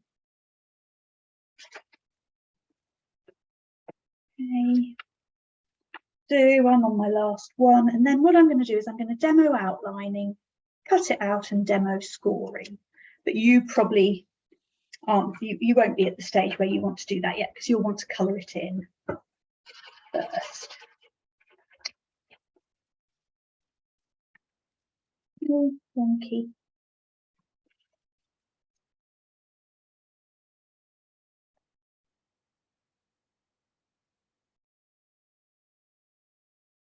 It's a bit faint. You'll find they get fainter. But just put a bit more welly into it. Yeah, I'll do, I think. Okay. So while you're busy transferring your patterns, I'm just going to demonstrate being brave and outlining in pen or gold pen. What should we outline in? Outline in one of my favourite gold pens.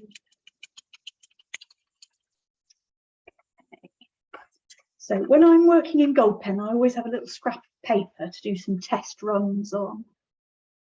Because they can, you can see this one's had leakage issues in the past. So you always outline in gold pen with your heart in your mouth. But it's such a cool effect, it's worth it. And I'm just going to go through a few little tips. There's no need to do this alongside me. So the first tip is that your ruler should have a bevel on one edge, which means that it tapers to more of a point on one of the edges. I hope you can remember.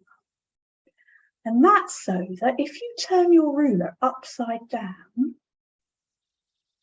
and place it on your paper, there's a little gap between ruler and paper that runs along the edge of the ruler, which is great for when you're outlining in pen or gold pen, because it means that when you place your line and move your ruler away, the ruler isn't touching the line of pen you've just laid down. Yes, I can wait a sec. Are you still transferring? Okay.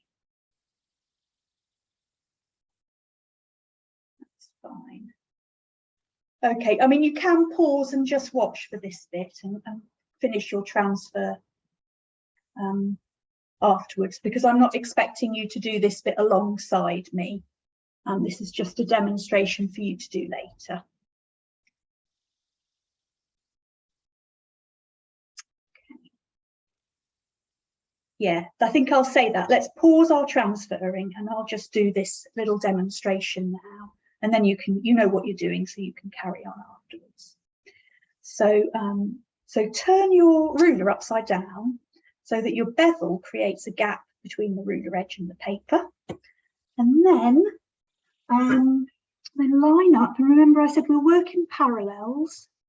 So we're lining up. Now with some pen tips, especially Sharpies, which are fat, you'll find you have to move your ruler down from the line to allow for the width of the nib of the Sharpie. But that just comes with experimenting, really. So I know my pen nib's a bit thinner. And then very carefully, we're just outlining bits we actually want. It's quite nerve-wracking. But because my ruler's upside down, I can pull my ruler away from that gold edge and it's not going to smudge it. And then we'll just, in the same way as when we traced our tile, we'll just work in parallels, working down from the top of the page.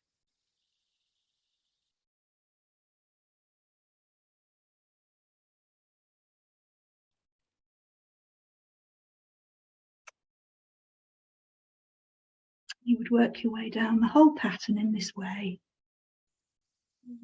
Sometimes I have to lift up to see where I'm going. And then work your way down the next set, which are in the T.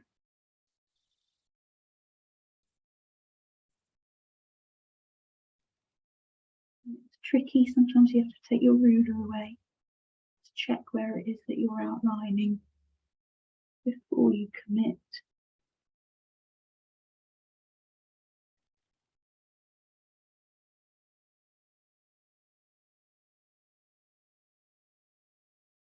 And so on. Okay, so that's outlining in pen. If you're outlining a small pattern in pen, then before you turn your pattern round to do another set of horizontals, I would make sure that all that pen that you've laid down is dry. Because what sometimes happens is little splodges get, if the pen's still wet, then it gets onto your ruler and then you sort of transfer tiny little dots of gold paint, which I did here. You can see little dots of gold there. That was being transferred from pen that hadn't dried earlier. When I changed direction, I transferred it down on my ruler. So just be aware of that. And you could wait a couple of minutes or so before turning round. And then you turn round and you do another set of horizontals, working your way down. And then you could have it on the wonk and do another set of horizontals, which are now diagonals. And you work your way down the pattern in that systematic fashion. So that's outlining, okay? And you can outline, as Patricia asked, if you want to splosh loads of tea or watercolour or whatever onto your pattern before you cut it out and construct your cube, then it is a good idea to outline in, where's my lid? To outline in, let me find my pen, in fine liners, in pigment liners that are waterproof.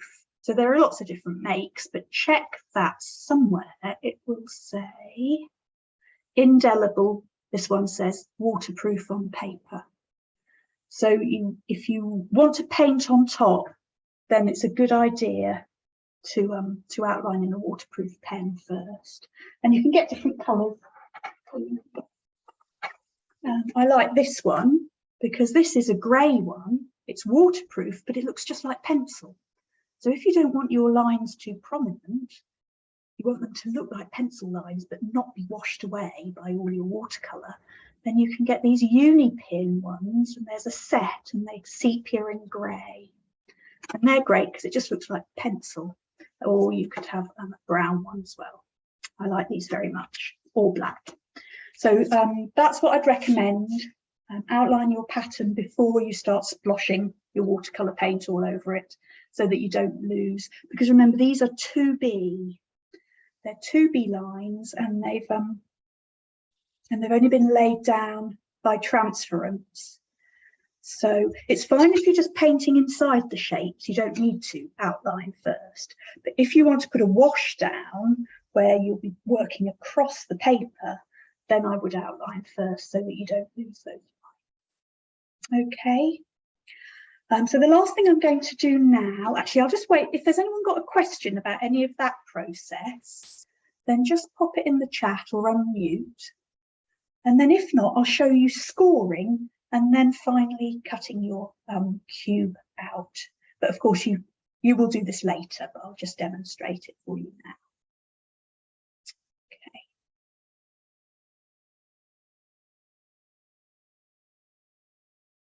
Just pause a sec.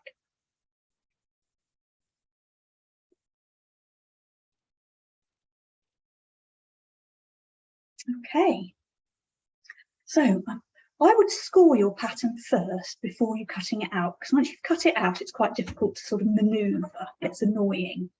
So scoring is where you run a hard pointed object, smooth hard pointed object, over the lines where you're going to be creating folds.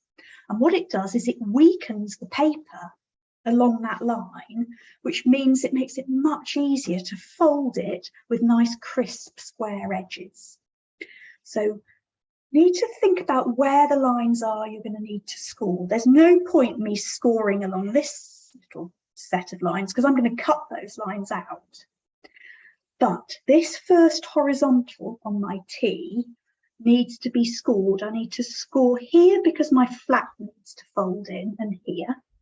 And here I need to score because my square is going to fold up. In fact, I brought down my little net to just show you how the whole thing works.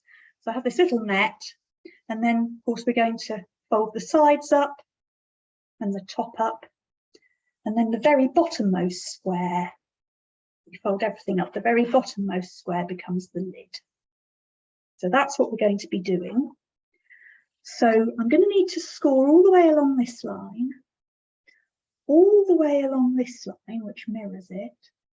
And then I'm going to need to score this line, and my last remaining 2 horizontals down here. So anywhere where I can visualize I need a fold. Now, scoring, you can get bone folders and paper folding tools that you can use to score. Things that are actually made especially for scoring. But your little teaspoon is also a really good thing to use for scoring. So I'm going to use the tip of my teaspoon. I'm going to line my ruler up with maybe a smidgen of a gap between the line, and then place my teaspoon down. You can experiment. I'm going to have the back of the teaspoon facing the ruler. I'm just going to run it along the ruler. Oh, careful not the ruler doesn't move. Run it along a few times so that I've made a tiny little groove, and I can see in the light, I can see there's a little groove along there. Do this one.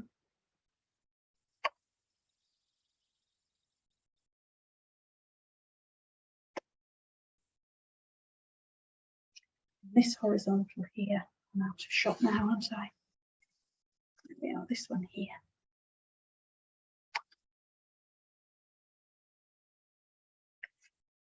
On the very bottom, I'm out of shot, but I'm just doing the edge of the tab along the very bottom.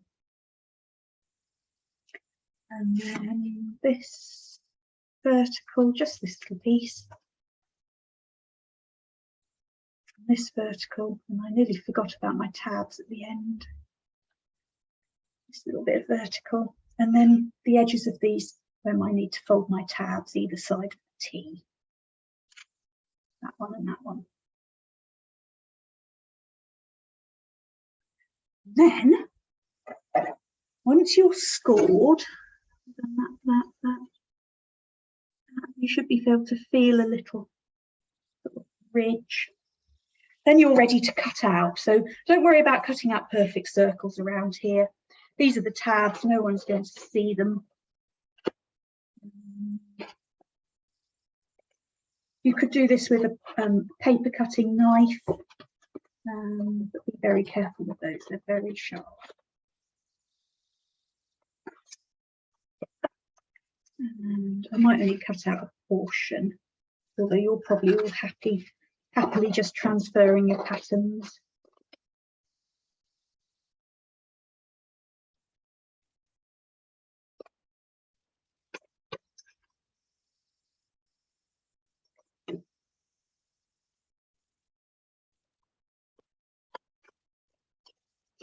Cutting around these sections, it's always easier to take. The paper we don't need, get rid of that. And then you can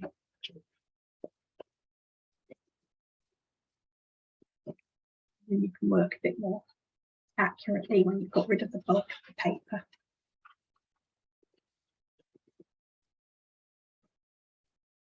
What I'm hoping is that my scoring,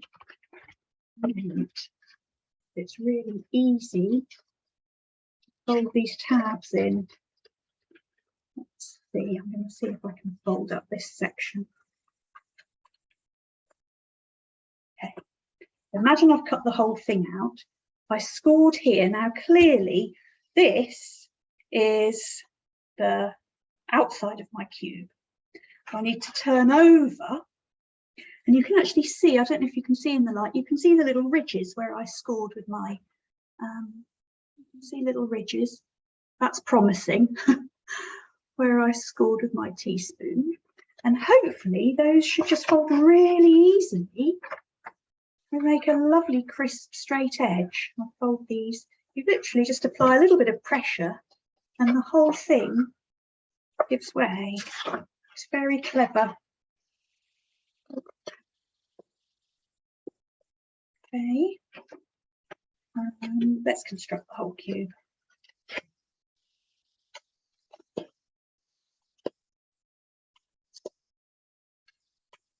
It's too much fun not to.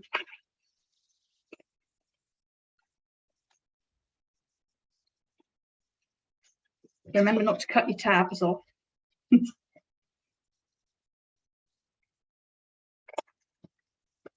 Last bit.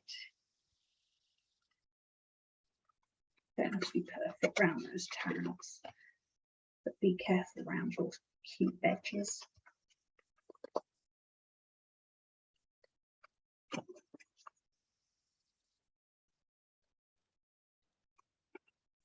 Okay. Oh, I folded the wrong way. That's daft. I have to fold them back. Up. That one up. And those tabs back. They might be easier to fold forward first because that's where the give is, and then fold them back. Okay. Don't fold them too often or the paper will start to give. Fold forward first. And then fold back. And then, if you want to just have a cube and you're not worried about it being a gift box, then you don't have to worry about which tabs you're not gluing. But if you want it to be a gift box, then it's the tabs at the top, this one, and this one, that you're not going to glue, because you want those to be able to, open your box. So I would definitely do the sides first regardless. So what you do is you put a little bit of glue along here.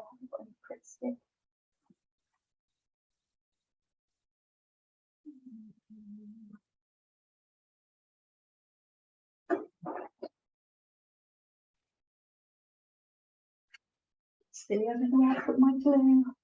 To be honest with you, I would probably use super glue, but I have to caution anyone watching this that you do have to use super glue with adult supervision. Okay, so I would probably use super glue because you don't have to hold it too long until it sticks. But if not, oh, I know where my glues are.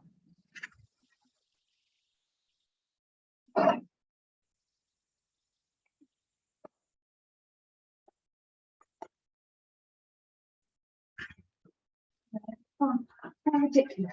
My Pritt stick's gone. But I would use a glue stick like a Pritt stick.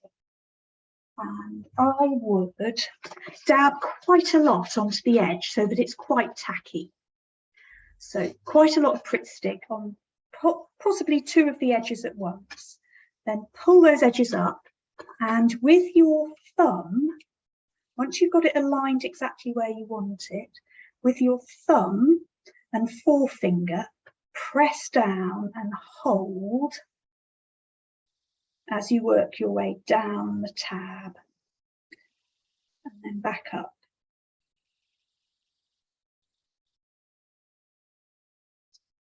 Then work on probably 1 tab at a time. Then you might want to do this one or do the opposite one. And then the difficult bit is when you've done 4 of your tabs. Actually, it's not too difficult with a cube. The last thing I made was what's it called? One of these, dodecahedron.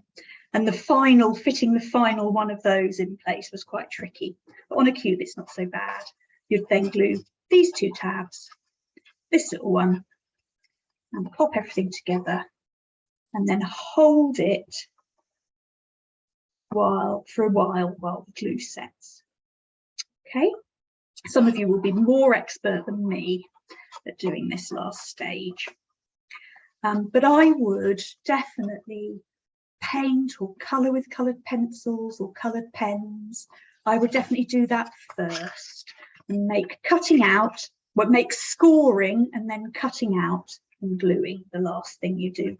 Renee has said in the chat, double-sided tape, that is a gift to the universe. Yes, double-sided tape is great as well.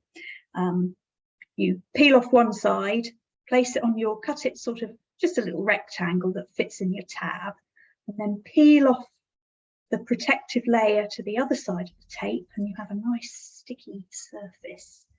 Stick your tabs together.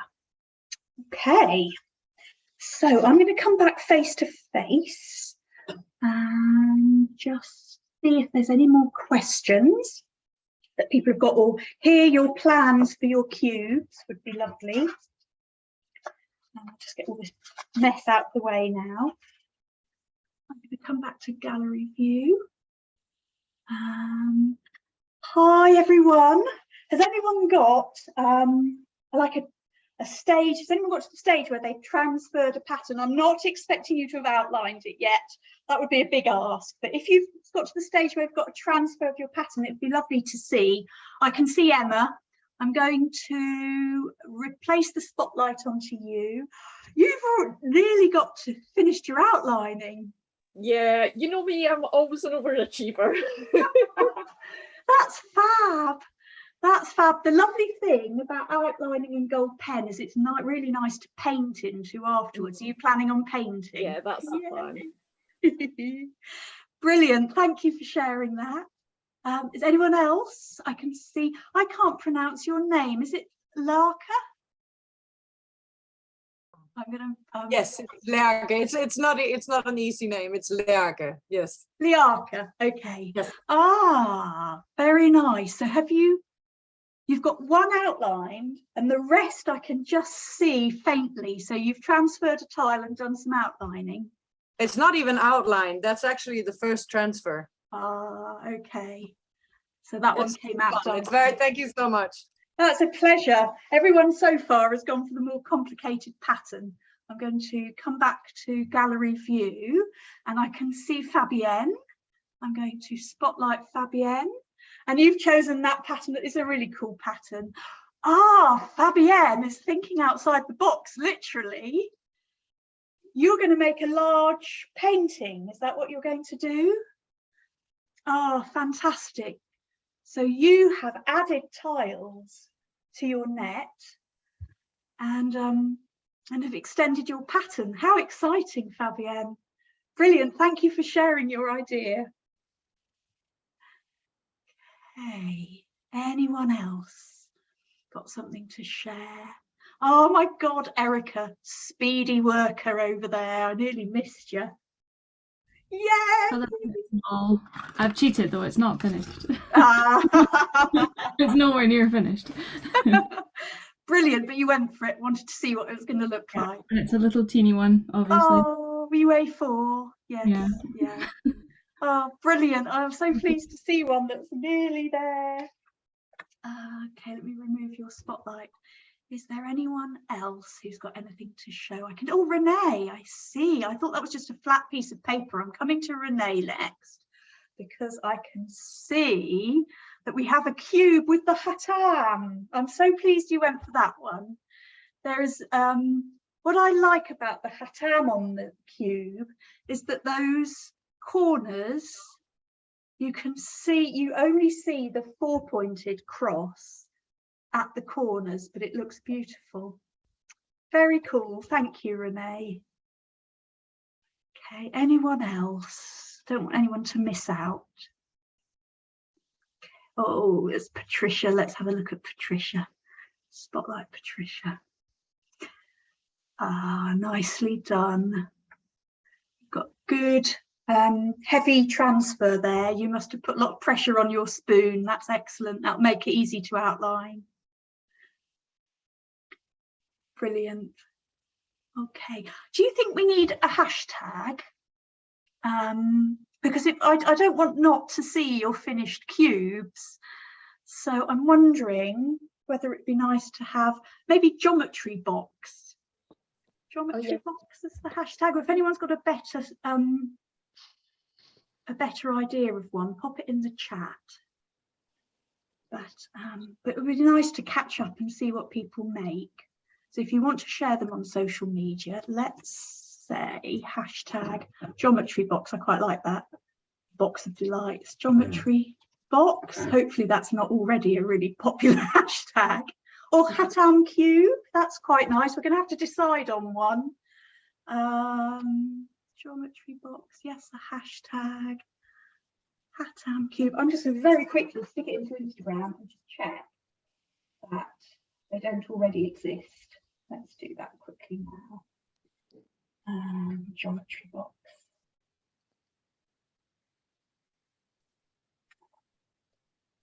Geometry box.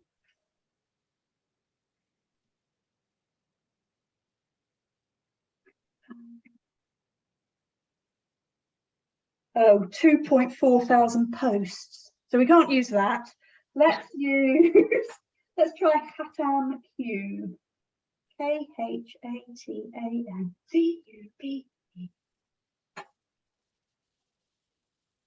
Tags. No results found. I think that's the one. So, I can't say it. I'm so sorry. Laeke had already checked, so that's great. Khatam cube has no tag, so we're going to go with Khatam cube. I'll put it in the description under the video afterwards because I won't be able to share the chat. So I'll put anything like that, the list of equipment, the hashtag that we're sharing on. I'll put all that in the description under the video. I'll figure out how to do that because I've not done that before. Okay, Pete. Well, I hope you had fun. It has been fun, hasn't it? And you've got exciting things to paint and colour later on in the day. And do share. Remember, when you get the link to the video, do share away. It's not they're not copyrighted for personal. It's not copyrighted for personal use only. So you can share. And I think it's probably, especially the Khatam pattern, is probably doable by younger members of the family. Anyone over the age of sort of 11 or 12, I think, could probably have a go at the Khatam and drawing the cube. So yes, so do share. All right then, peeps. Take care. Have a lovely rest of the day. and see some of you online soon. I know some of you are signed up to my circles course starting in October, so I'm looking forward to seeing some of you then. Okay, bye.